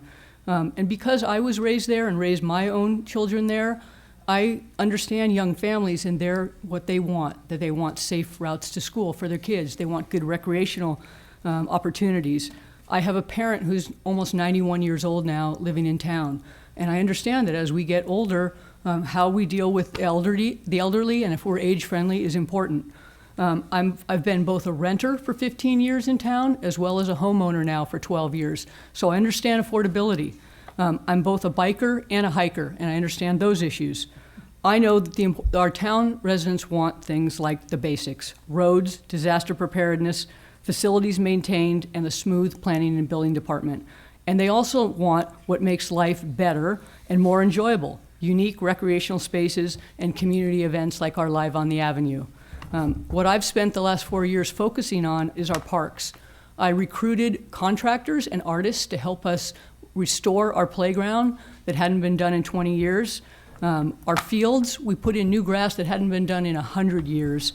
And at Memorial Park, I'm leading the west side renovation, which will be the courts to the snack shack. I even pushed for the establishment of a new park, Hilldale Park, in a neighborhood that didn't have ready access to one. And this very year, I helped establish a park fund of $500,000 plus $100,000 annually to keep our parks going.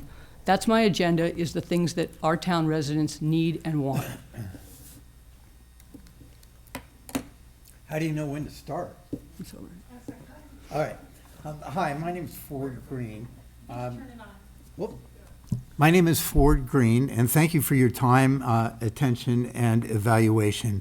It's nice to be before you again. 4 terms, and being mayor 4 times over 15 years of uninterrupted service shows that experience matters. But experience is one thing. What did I do? You have to know where you have been in order to know where you're going. I have a solid record of demonstrated accomplishments. Fire protection. Meeting national standards by having 3 firefighters on each Ross Valley fire engine.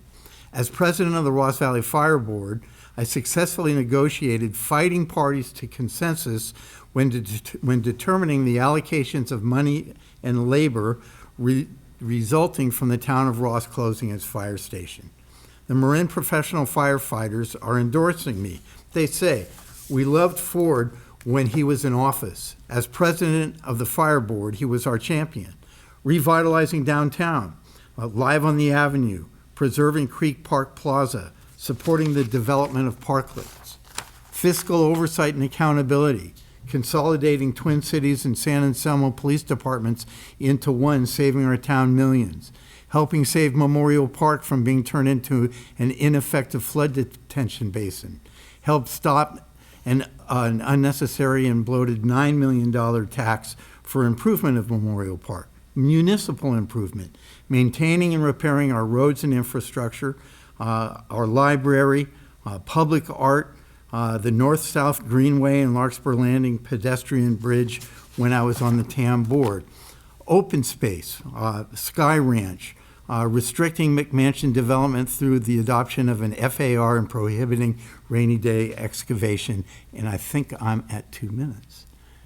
Thank you so much. Good evening. I'm Kurt Johnson, running for council. My day job is working as community resilience director for a climate nonprofit called the Climate Center, where I focused on resilience policy statewide.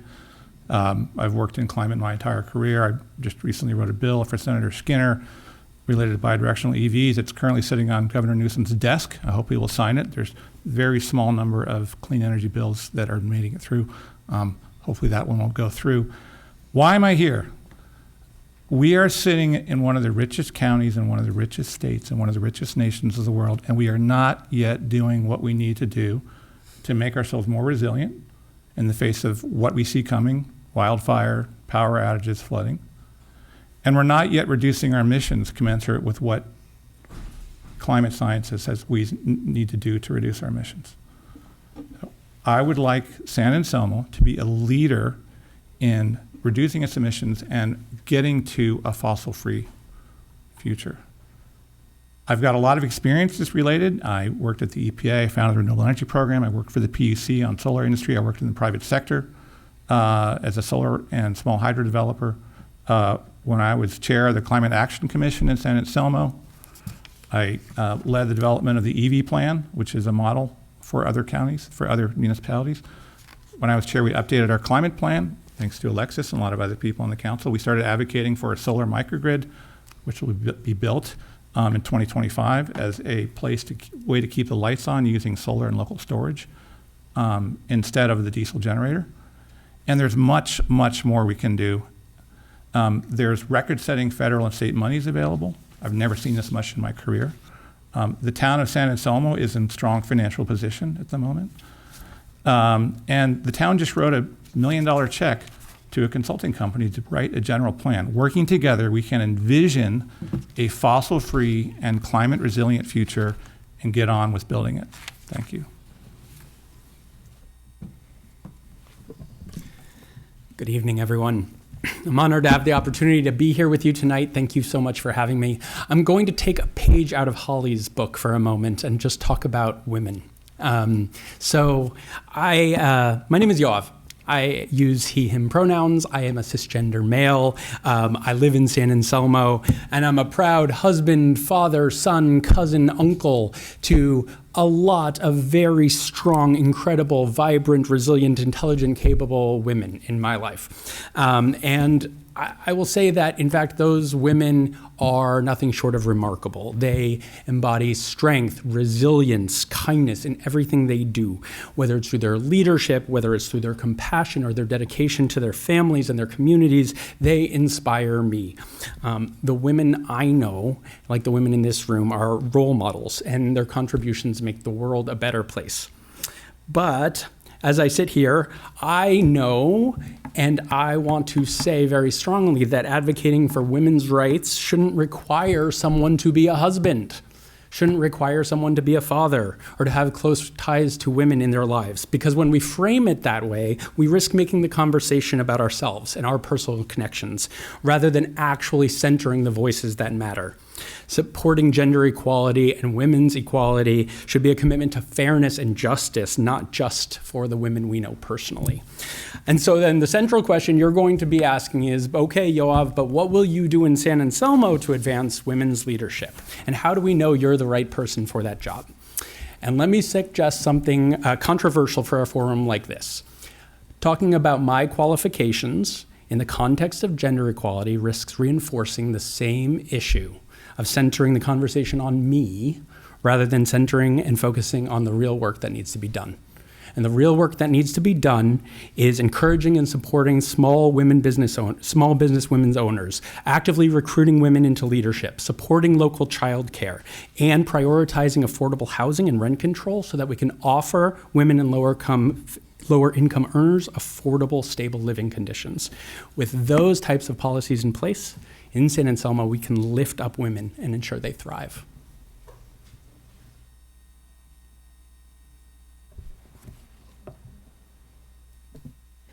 Good evening. Thank you so much for having me. My name is Chantel Walker, and I'm here to seek your endorsement. I am a 10-year San Anselmo resident. I'm a small business owner. I have policy experience at the administrative as well as at the implementation level overall. One of the key reasons that I'm running right now is because it's a furtherance of the public service work that I've done and a continued connection with the community that I've loved. Over the last 10 years, while you can say many things about impacts of San Anselmo and how I've connected with it, I'll give you bookends. My first work with the San Anselmo government, not just as a resident, but with the government, was around fair housing issues. Really talking through challenging issues, how we worked on it, and what the positioning was in San Anselmo. Now, because I also worked for the county of Marin at the time, I worked with many of our cities and towns, and I bring to you my lived and learned experience as a staff person, as a bridge builder and collaborator across jurisdictions. I also bring to you my community service work for women. I'm a past chair of the California Women's Foundation. I am a past founder of the Women's Community Revitalization Project, which focused on housing. I also bring to you a more recent experience on that bookend. I was tapped while the assistant director of the county library system to work with Ross Valley communities, and in particular as a resident, with our communities and with folks from all over the Ross Valley to look at equity and representation issues.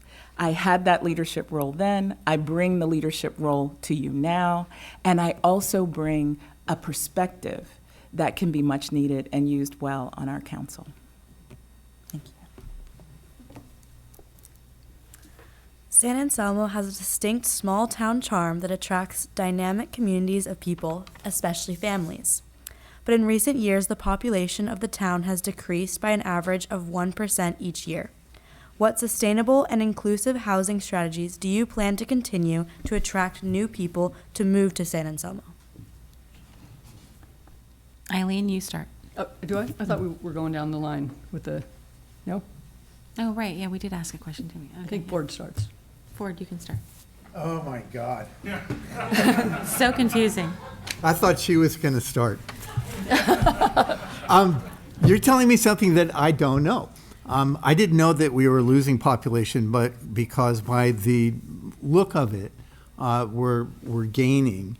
San Anselmo is historically a bedroom community and a vacation spot from San Francisco, which over the years has become increasingly pricey. And that trend continues unabated now. How to be able to hedge that so as to make living in San Anselmo more available to people who have less rather than more money is a big challenge.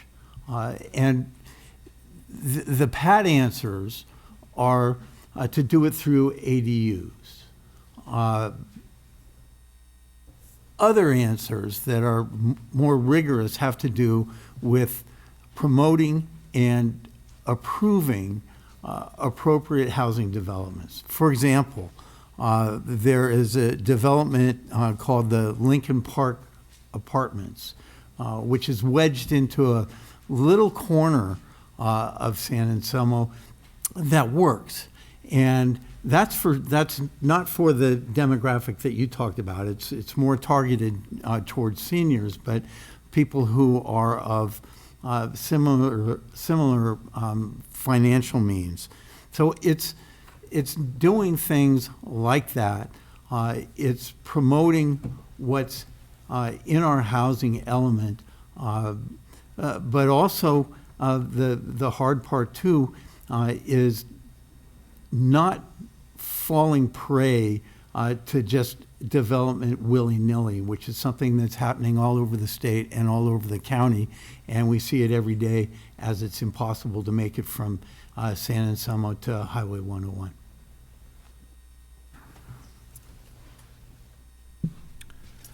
So if elected to council, the first lens with which I will look at every policy issue is climate, followed by equity.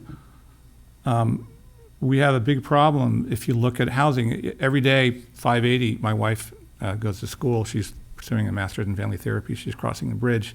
580 is the parking lot, so is 37. If you look at the greenhouse gas emissions associated, our largest source of greenhouse gas emissions is vehicle, okay?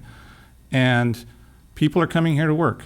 My son is a third grader at Wade Thomas. He's never yet had a teacher who lived locally. It's always been, Petaluma, across the Bay, East Bay. I would like to live in a world where the people who are teaching at our local elementary school are living locally. So I think it ought to be a policy priority to make that kind of thing happen locally. This is really hard, and I've learned that it's not always easy to state what I really think based on my experience. But here's what it is. I think the type of new housing that's most conducive to our community is going to be small stuff. I think that's commensurate with our scale of our community. I have low-income neighbors that do some of that. I think we can make some of that happen. I think the bigger stuff, there's a lot of opportunities to make that happen as well.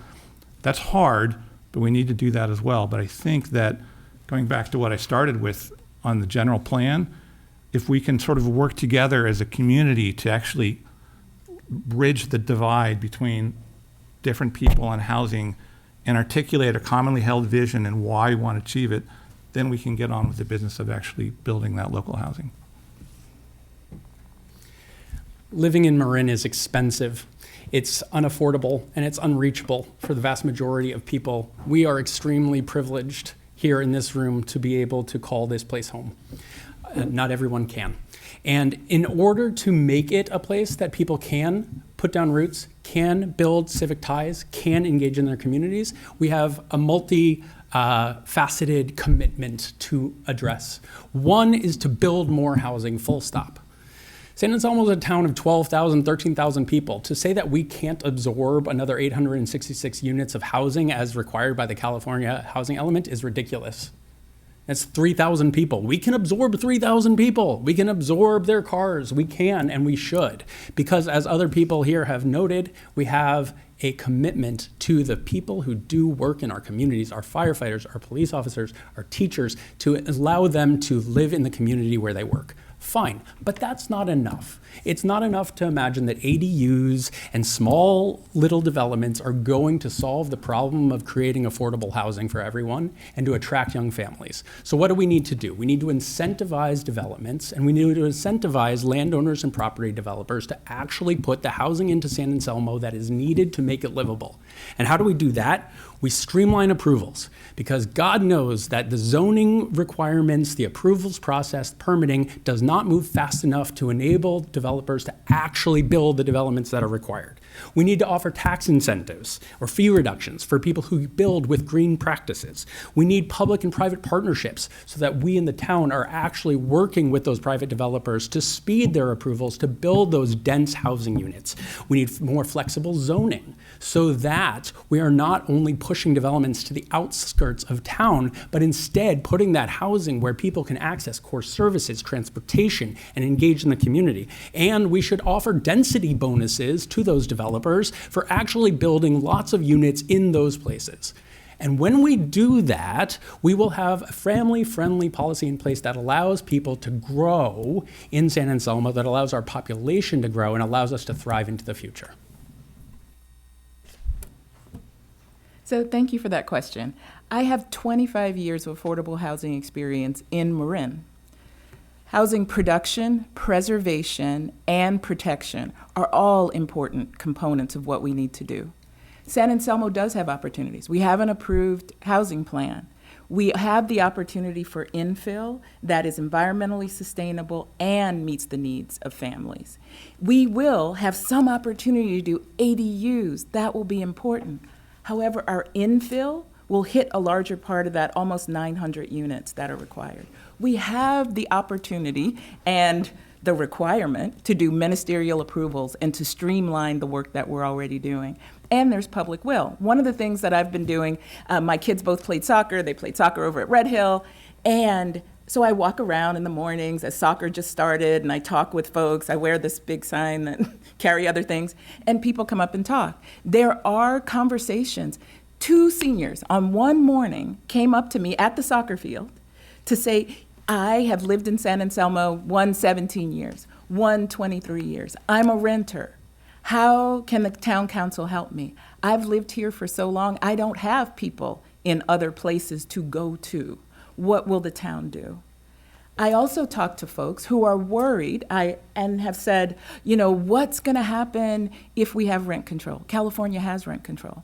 None of the things falling from the sky at this moment tell us that renter protections are impossible. In San Anselmo, the renters will decide on this particular version of a renter protection, but I will have the expertise. Whichever way renter protections go in San Anselmo now, you want me in the room with my expertise, connections, and ability to look at the finances of affordable housing to help move us as San Anselmo to a place that allows people who live there now the best shot at being able to stay, and people who want to live there across affordability levels. There are many, and we need housing at each of those levels. I'm the one that you want in the room. So thank you for that question, because that hits home personally. I rented in San Anselmo for 15 years and saved with my husband and 2 kids in an 800 square foot house before we could buy our own place. And I now, with the appreciation that's happened in San Anselmo, couldn't even afford to buy my house if I tried to live in the town. I make below the area median, so I'm particularly sensitive to those issues. ADUs are one start, but I'm actually a supporter of both municipal and school district building or buying of housing. Our Central Marin Police Authority is down 8 officers right now, and we can't even attract them. And I think the way that we're going to do that is by municipalities buying apartments when they go on the market or building them and housing our workforce. And we've encouraged the school district in our towns to buy, in San Anselmo particularly, to build housing. They have property available. They haven't done it yet, but I think that that's one thing that's going to happen. There's also, at the end of San Francisco Boulevard in San Anselmo, in the county area, a project that's on the books right now that'll be 65 to 90 units. So with the new state laws, we are seeing new development. We have 2 other areas in our town where we have projects in process. I was on our housing element. I helped identify, because I've lived there a long time, I understand the traffic flow patterns, and I helped identify where the properties where housing could be built. We have a good model of what's called TAM House, where seniors live independently, communally, and that assists with low-income seniors for housing. I think it's a good model we could have more of. I will say that I support the RHNA numbers at the county level. because I think we're only adding to our fire danger and traffic problems when every single city in our narrow valleys has housing they have to build, and I don't think it's smart. I don't think it makes sense climate-wise in terms of how people have to drive, and I think that takes advocacy. But we are going to see housing. It's coming, and I think San Anselmo will do our part. Thank you. We'll start with Kurt. What's your view on flood zone 9 and whether building bridge 2 in downtown San Anselmo should be removed to prevent future flooding downstream? And how would you continue strengthening climate resilience? So I'll start with climate resilience. That's my day job, actually, is working on policy to that effect. So in 2019, when the power was out for 4 days, downtown San Anselmo was acrid with diesel smoke because we had a diesel generator, and the town staff was picking 1 and 2 gallons of diesel to keep the lights on. That's going to happen again. And so we need to have a plan for keeping the lights on, not just at Town Hall, but at all the other critical facilities in San Anselmo.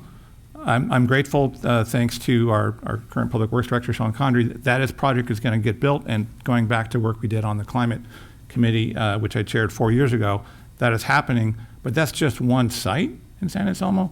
There's lots of other places that are critical facilities where we ought to plan now to keep the lights on with local solar, local battery storage, and hopefully bidirectional EVs if my bill is signed by the governor.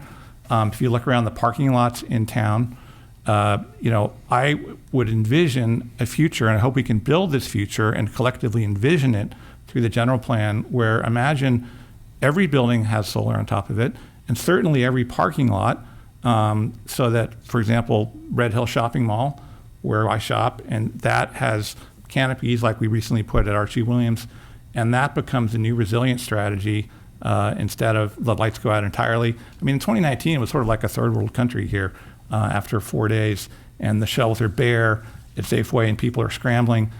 We can plan to have that not happen again, and I see I'm about out of time. On flooding, I spent a number of years as a small hydropower developer working on existing dams. I know how hydrology works. I would hope to take a new, fresh look at what has happened and what new could happen to actually make things happen faster. We spent a lot of money, and I think we need a new set of eyes on what's happening, and hopefully that could get us to a place where we have more flood protection. So I'll take the question in the opposite order. The bridge should come down. It was red tagged in the 1940s. It's not safe. Nobody thinks it's safe. The bridge needs to come down. I don't know why anybody's actually arguing that point. The bridge should come down. Fine, let's take the bridge down. It's in the way of the creek. It's causing flooding. It's not safe seismically. Like, we in the county can argue and fight over whose ownership or whatever, but this is a classic example of just getting stuck in the mud for no real good reason other than entrenched interests. So we've got a bridge that needs to come down. Let's take it down. Now, San Anselmo exiting the flood district, Measure F, big mistake. There's no reason we should have exited the flood district. And by the way, now we're just paying into it without even having a voice at the table. So I think that was a mistake. And by the way, flooding doesn't affect just San Anselmo. It affects all of us on the creek. So why does San Anselmo think we can go it alone by exiting the flood district? That's not the way to get things done. Collaboration, when there are issues that impact more than one stakeholder, is the way to get things done. And so I believe that San Anselmo should have stayed in the flood district, and that Building Bridge 2 needs to come down. So let's hold those two truths simultaneously in our heads. Now, in terms of climate resilience, there's a lot we can and should do. And it's obviously related to flooding risk, but it's not entirely overlapping. But we should be prioritizing, as Kurt said, energy efficiency and electrification. There's no reason that we shouldn't build more EV infrastructure and charging stations in town. Right now, the only place you can really find that is at Red Hill. And we need to provide that charging infrastructure for everyone all over town, including for renters. We should be looking at sustainable land use. We should be looking at protecting our open spaces and green spaces. We should be investing in local renewable energy. All the things that Kurt already mentioned. All of that will better position us for climate resilience in the future, and at the same time, we should recognize that flooding and fire will happen. So how are we going to be prepared for the eventuality of them happening? And that will only come by addressing infrastructure and by creating the public awareness and commitment to public safety to address it when it happens, because it will. So thank you. I grew up in New Orleans, Louisiana. I have significant experience around flooding, flood mitigation, what it looks like, how communities survive and thrive. I lean towards the science. The science here tells us that we must protect people along the entire creek. The science also tells us that the bridge is not safe. In this moment, when lots of water comes, some of you might know some of the Flower Craft or Creekside pizza. When the water comes, it seeps up under the floor because it's stopped from moving out forward. Now, that said, we don't want a deluge for our neighbors. You can't control water, and it doesn't stop at our town borders. So we don't want a deluge for our neighbors, so we will have to look at how do we invest in downstream impacts, because 1 or 2 inches of water, in my experience, can make a huge difference of taking up your floorboards, of losing your insurance. We need to take care of life first and then property and follow the science. So that's one. The other side on climate, some of the things that have already been mentioned, I absolutely agree with. I see this general plan that's coming up as an opportunity, but so many good things have already been done in San Anselmo, or at least put in place to be done in San Anselmo to support EV charging. Downtown for renters, expanding that, controlling those emissions, really looking at even some of our traffic patterns. Some of you who go to the Y, that can be a super long light. What would it take if there were opportunities for a more smooth flow of transit? The idea that all new building would be electric, really emphasizing some of the things that Kurt said about making sure that our roofs have the opportunity to take in solar and to absorb water. We have some great opportunities. Alexis Feynman, who's not continuing on the council, but has really led some important efforts. We are queued up to do good work, and the people who come on the council need to further that work and talk about its feasibility. Thank you. Could you repeat the question, please? What is your view on Flood Zone 9 and whether Building Bridge Number 2 in downtown San Anselmo should be removed to prevent future flooding downstream? And how would you continue strengthening climate resilience? Thanks. So I don't think that's the right question. Building Bridge 2 can't come out, the county cannot take it out unless they mitigate the flooding that will occur to downstream neighbors. They do not have the money to do that right now. That's the situation we're in. So unless the county actually finds the money, which will have to be through grants, Building Bridge 2 is not coming out. Now, if they do get the money, they will take it out. So I think that is out of our hands. I do not think Flood Zone 9 was a good idea, and the reason I don't is because the administrative model doesn't make sense. It's all top down. I support a model that's like the Marin Wildfire Prevention Authority, where elected officials in each town that's in the district have some say over how the money's spent. What's happened with Flood Zone 9 is they proposed detention basins in San Anselmo. Our residents voted against it. They proposed it in Fairfax. Our residents voted against it. It's because it's all been top down. They've spent $50 million of our money, and we have almost nothing to show for it. I personally live in the flood zone, so this is a personal issue for me. I am glad we got out of the flood zone. I think all of the other cities in Flood Zone 9 will get out in 2027 when it comes up again, and I would promote a new model like MWPA. As far as climate resilience, our fleet will be all electric by 2030. We have a resilience hub we're working on at our downtown with solar on the roof. We've advocated and now implemented all electric landscape equipment. We're pushing electric cars, and in San Anselmo, we're doing great with electric vehicle infrastructure. We've laid the conduit everywhere we can to install electric charging. In terms of fire mitigation, we're a member of MWPA, where we have worked on shaded fuel breaks, defensible space, and we now have 3 firefighters on each engine. So I think we're doing a lot, as much as we can. We even now are working on a new tree ordinance to plant more trees in our town. So I think San Anselmo's actually making headway and doing a good job in terms of climate resilience. Thank you. The rub with Flood Zone 9 is that originally in 2007, the people didn't really adopt it.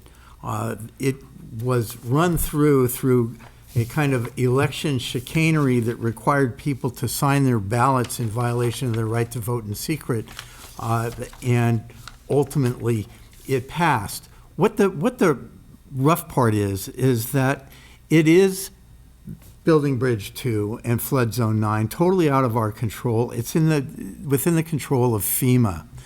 And FEMA has their operative rule is the no rise rule that says that there can't be any rise whatsoever that comes out of a particular project. And if there is a rise in the waters and that rise adversely impacts property, you have to pay to mitigate the property.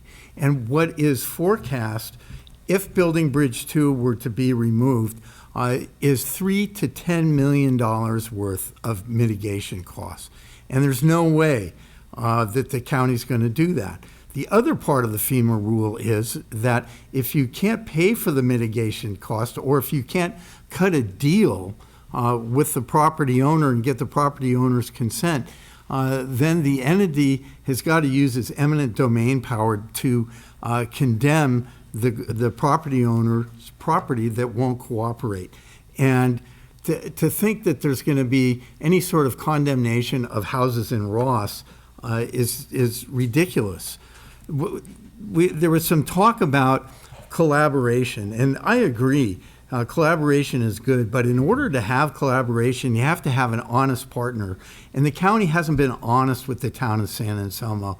And it's manipulated the town of San Anselmo, and ultimately we're not getting any sort of flood mitigation benefit out of what they're proposing, and are going to lose the plaza, which is of great value to everybody in town. And in fact, the only reason why the plaza was condemned was after the county shopped through 4 experts to get the opinion they wanted to say that it ought to come out. 3 of their prior experts said, no, it's fine, it's been here for a long time, and it's not about to fall down. Okay, no more questions, right? All right.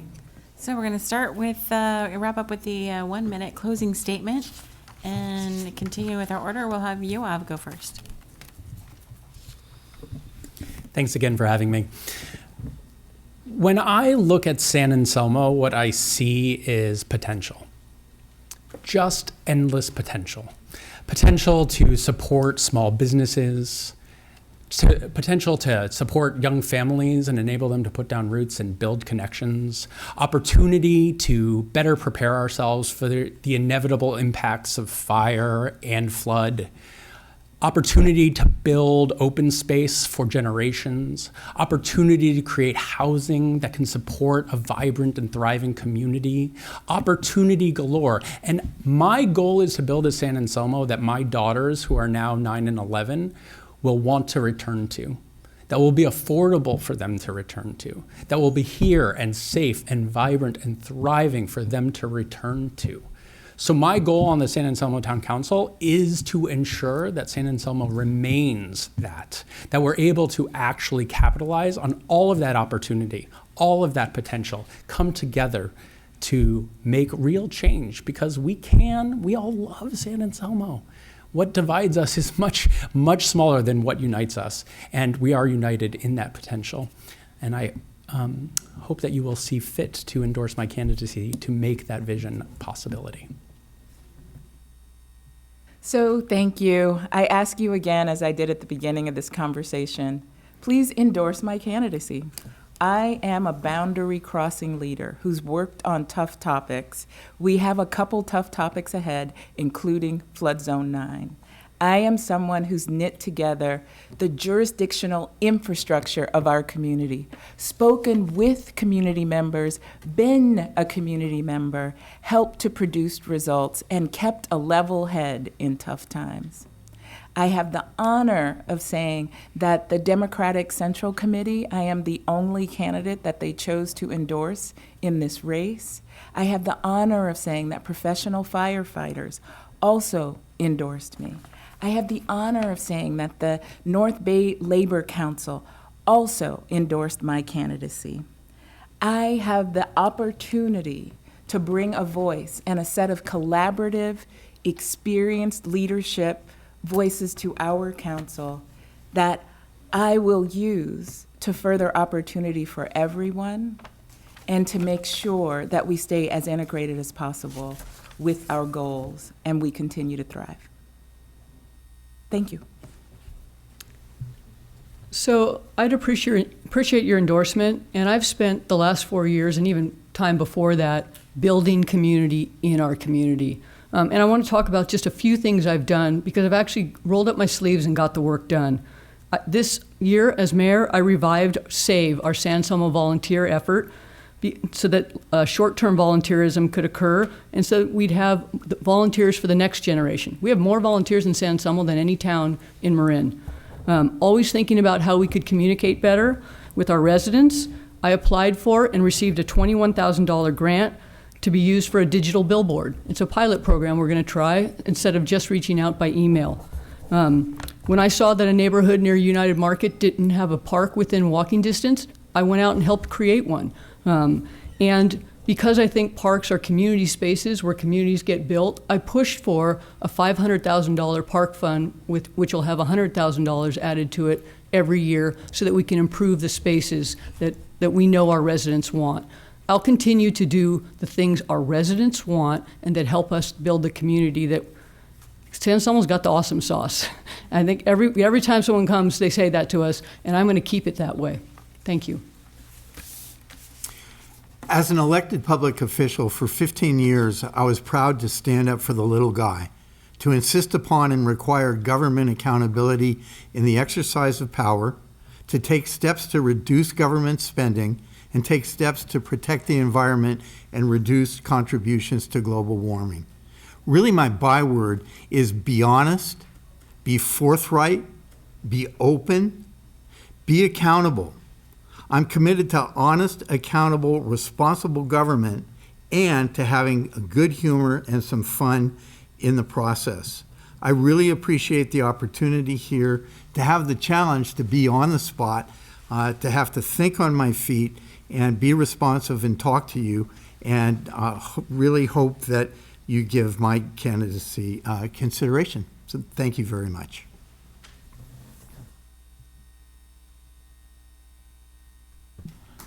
So you have two great female candidates, and there's three men here in the middle. I don't think it's necessarily coincidental I'm sitting here in the middle. I'm a progressive, and I'm also pragmatic. I've done policy and project development for my whole career. I'm doing this because we're at a decision point nationally on climate change, obviously, and we're at a decision point locally on climate change. The question on the ballot in San Anselmo is, are we going to prioritize making our community more climate resilient and basically reduce emissions? I think we're dithering. I mean, we had a conversation about Storage Park. We need to get people able to get anywhere they want to and need to on a bicycle and out of their car. It seems to me a no-brainer to get over the hill to Terra Linda on a bike. I think with some more new leadership, I think there's an opportunity to turn the page with some great new candidates in San Anselmo. I would like to work towards San Anselmo achieving that vision for a climate resilient future. Thank you. Thank you.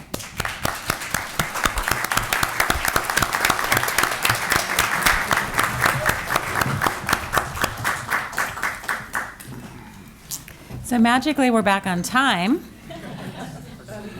I make no comment on that. But now it's time for intermission, and there's coffee and treats in the lobby and a line for the bathroom. All right, well, welcome. This is our last race for this evening. And as you can all see, it is the Marin Municipal Water District, Division 5. And I don't know if you guys have been here earlier, but you each get a 2-minute opening statement. You get 2 minutes for each of the 2 questions they will ask you, and then a 1-minute closing statement. So Dave, you're alphabetical. You get to start first. Great. Thank you, everyone. Good evening. It's great to be here tonight. And, again, I'm Dave Keatley, running for the Division 5 seat for the Marin Municipal Water District. And it's great to be here tonight to see the energy in the room. I'm the father of a 9-year-old daughter, and on behalf of her and myself, I'm grateful for the work that everyone in this room does to ensure that her future and those of other girls in our county is limitless. The energy kind of, as this presidential election has gone on, is something that she's been enjoyed following, and it's been great to do that with her. I spent 20 years working in agricultural businesses where planning and strategy around water is critical. I've also served as a publicly elected director on the Sierra Lakes County Water District, which is a community which serves the Serene Lakes community near Lake Tahoe. The most pressing issue that we face is securing an affordable, resilient water supply. It's my view that we need new perspectives in order to meet that challenge. The solutions that have worked in the past won't work in the future, and if they did, we wouldn't have run out of water a couple of years ago. We need to meet the future unafraid. We need to be unafraid to think differently. We need to be unafraid to engage with our community differently than we have and look at all the solutions before us. And we need leaders that are unafraid to make hard decisions and be accountable for those decisions once they've been made. During the last drought, the Water District found itself underfunded and paralyzed in its inability to serve the community. That taught us that the price of inaction is greater than the cost of action. Water must be affordable. We've all felt the impacts of how much water costs have gone up in the last year. Better planning in the future will ensure that our citizens don't have to bear the decades of deferred action. And I think better planning and better communication about the challenges we face and the investments that we need to make in order to sustain our future will make the district better able to serve its constituents and the public better able to plan. As the father of a young family and representing other young families in Marin, I don't think we have a greater issue at hand. Thank you. And I'm honored to be here tonight asking for your endorsement.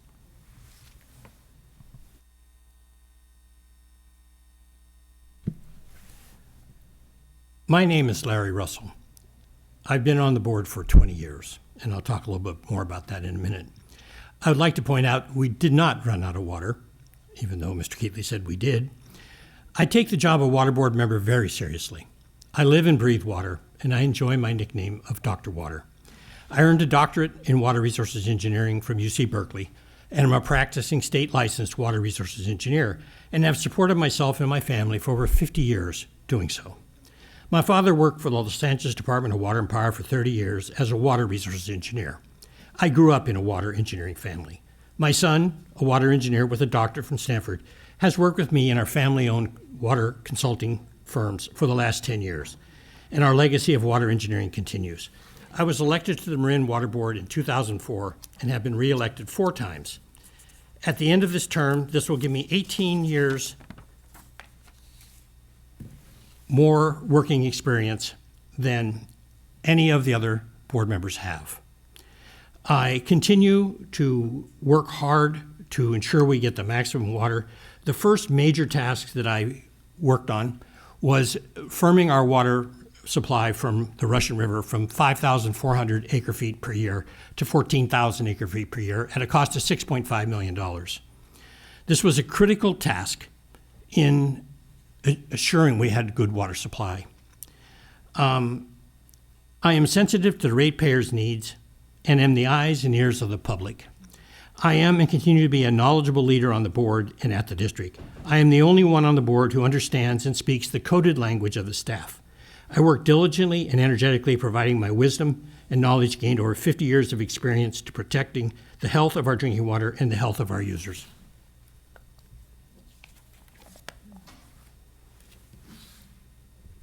Thank you. All right. Questionnaires. A 2022 grand jury report criticized Marin Municipal Water District for failing to adequately plan for drought, wildfire, climate change, and population growth. Please outline your ideas on how MMWD can achieve water supply reliancy for its more than 190,000 customers. Larry, you're first. Okay, great. Well, I was interviewed by that grand jury, and it was a very interesting conversation. Frankly, I taught them a lot. And Unfortunately, perhaps I taught them too much because they picked up on what I had to say about the number of years of storage required. And in a situated water district, 4 years of raw water storage is very useful. They really bought into that, and it was the basic crux of their argument. We have a lot of water supply here, and we are something like 75% locally water supplied and 25% from the Russian River. We have the option of increasing the supply from the Russian River, but it's expensive. We pay about twice the cost of water from Russian River that we do for our locally sourced water. So it's a bit of a problem of how do you balance out that. Dick Spotswood did a great job of, he called it a dilemma, of trying to expand but not charge too much. Well, those are real tough problems. I used to say in my previous elections that when your water bill hits your cable bill, call me. Well, it's now hitting the cable bill. And that's a shock to me, very frankly. I always thought that, and I think for most of us here, the water bill, at least at my house, is one of the smallest bills that we deal with. It's almost de minimis. But it has increased substantially. Now, I shut the water off to my grass. My grass is brown. I put it back in the mode it should live in. You don't see grass in other Mediterranean countries like Italy or Greece. It's just not there. It's a carryover from England, where it rains more in the summer than it does in the winter.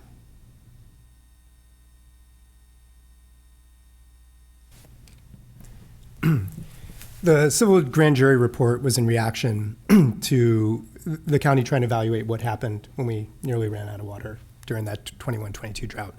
And it identified a number of things. Obviously, it worked with Larry on that as well. But it identified that the district hadn't planned adequately, that it was relying too heavily on conservation, and that ultimately the backlog of repair and maintenance put it in a fiscal position where it made it really hard to tackle the challenges of the future. Voters in the 2022 election cycle seemed to kind of resound with that sentiment in electing new board members to the water district. Conservation was very successful during the drought. Marin residents saved about 25% of water. That was a huge sacrifice on everyone's part, and everyone did a great job contributing to making sure that we did not run out of water. There was not emergency drought pricing in effect, which now there is. Had that been in place, that may have also contributed. So I think looking to the future, conservation definitely has to be part of the portfolio of solutions, but it can't be the only solution. We're looking at a growing population, and we're looking at climate change in the future, changing our water demands and water use. The county isn't asking to continue making sacrifices along the ways of conservation. They're looking for their leaders to look for solutions.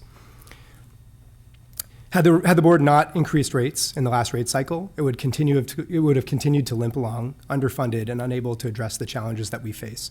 So I think that was a big change that the board made, and that came out of the recommendation of the grand jury and the way the voters followed suit.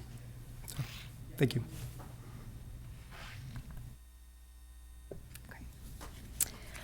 Having access to water is essential for all the people of Marin, and achieving an acceptable level of water resiliency will require significant capital investment by MMWD. 2 questions. How would you propose funding the infrastructure expansion and improvements needed to meet demand without overburdening households that are feeling the pressures of inflation and rising costs? And secondly, what sort of projects would you support with the additional funding? Okay. Thank you. Yes, the solutions that the board is looking at are significant public investments that are going to be generational in nature. They've looked at some pretty significant projects currently, whether it's the expansion of existing reservoir storage, looking at bringing additional water down from Sonoma. And everyone knows there's also kind of DPR, recycled water, and desal, which are options that we could look at in the future as well. I think it's important to note that I think we have 2 crises at hand. One is the short-term crises of supply, and we also have a long-term resiliency crisis. If we were to have a large wildfire on the Mount Tam watershed, we don't have a backup. The reservoirs that serve as our only source of supply could easily be contaminated. So I think as we look to the future and make investments for the future, we have to be conscious that we're kind of solving for resiliency in that term, not just supply, not just solving for a supply issue.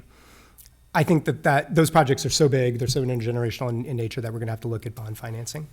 And I appreciate the question around affordability as well. As I said in my opening statement, it's very important that water remain affordable. And I think part of the reasons we saw this big jump in the cost in the last year was decades of deferred action in regards to repair and maintenance in the system. We're about 20 years behind on repairing that infrastructure. And we weren't in a financial position to be able to make sure that we're solving the problems for the future. And so I think these are big challenges. I think the leadership that I will bring will make sure that we're kind of working on this together, getting the community input that we need to ensure we're choosing the best path forward. And I think ultimately we owe it to the future generations to solve this problem. Thank you. Okay. Well, since I joined the board, we've spent $400 million on maintenance at roughly $20 million a year over 20 years. Interestingly enough, the number that still remains to be done is $400 million, which is the same number when I joined the board.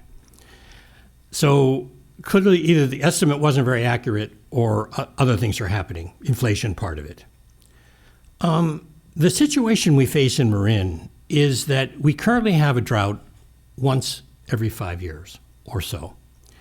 What is the cost value of insurance to reduce that frequency to once in 10 years, once in 20 years? One of the problems with water is that water systems are what are termed stochastic. What that means is they appear to be statistically modelable, but they aren't. They're random. And just as we were facing the issues of the water supply and the bridge, like pipeline across the bridge to get the water flowing, it rained. That's what happens. That's what stochastic means. You can't predict the future, particularly now with climate change. The future is even harder to see, and that's what engineers like me have done for years, is you look at the history and then you predict what's going to happen in the future. So it is basically an insoluble task. So you have the option of spending $3 or $4 or $500 million on infrastructure changes to reduce the frequency from once in 5 years to once in 10 or something like that. The fact that the water district was in financial difficulties had to do with a mistake that was made by the corporate counsel of the district. She misunderstood what had been done under Proposition 218 approval. The drought rates were in place, and all they had to do was put them in place to actually charge more for the water. Thank you. Well, it's time for your closing statements. Mr. Russell, you get to go first. Okay, great. Well, I thank you all for inviting me to this. I'm a little disappointed that our female companion isn't here. I am endorsed by Jared Huffman and by Dennis Rodoni, who are people who know water. That's why I sought their endorsement. When I was during my time on the board, we joined the ECLI Greenhouse Gas Reduction Protocol. It's a big deal. It says that we commit to meeting these goals. More recently, I was the only board member who voted no on the rate increase. I voted no because the staff proposed rate increase was neither fair nor equitable. It is a mistake for the board to approve changing the water tiers at the same time as substantially increasing the cost of water. This issue had come before the board on a dozen times before, and it was always voted down. This time it passed 4-1. I believe the emotional and financial impact of making both changes simultaneously was too much to ask our customers to bear.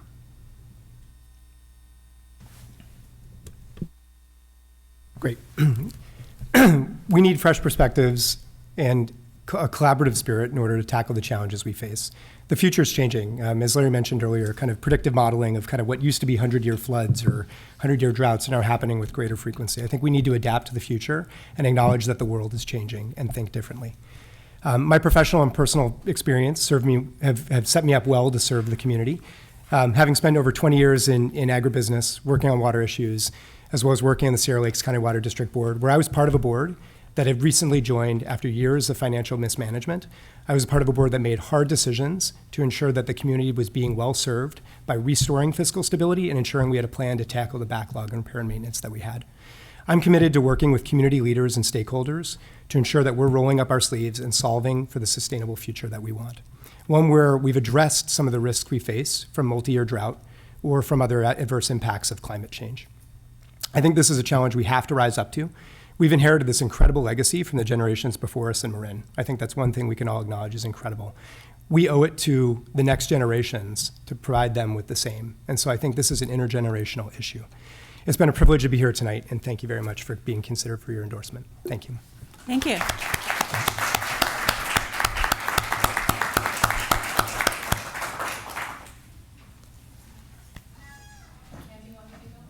Yeah, so now we are going to have a caucus of our members and attendees, but candidates who are being voted on tonight cannot be in the room.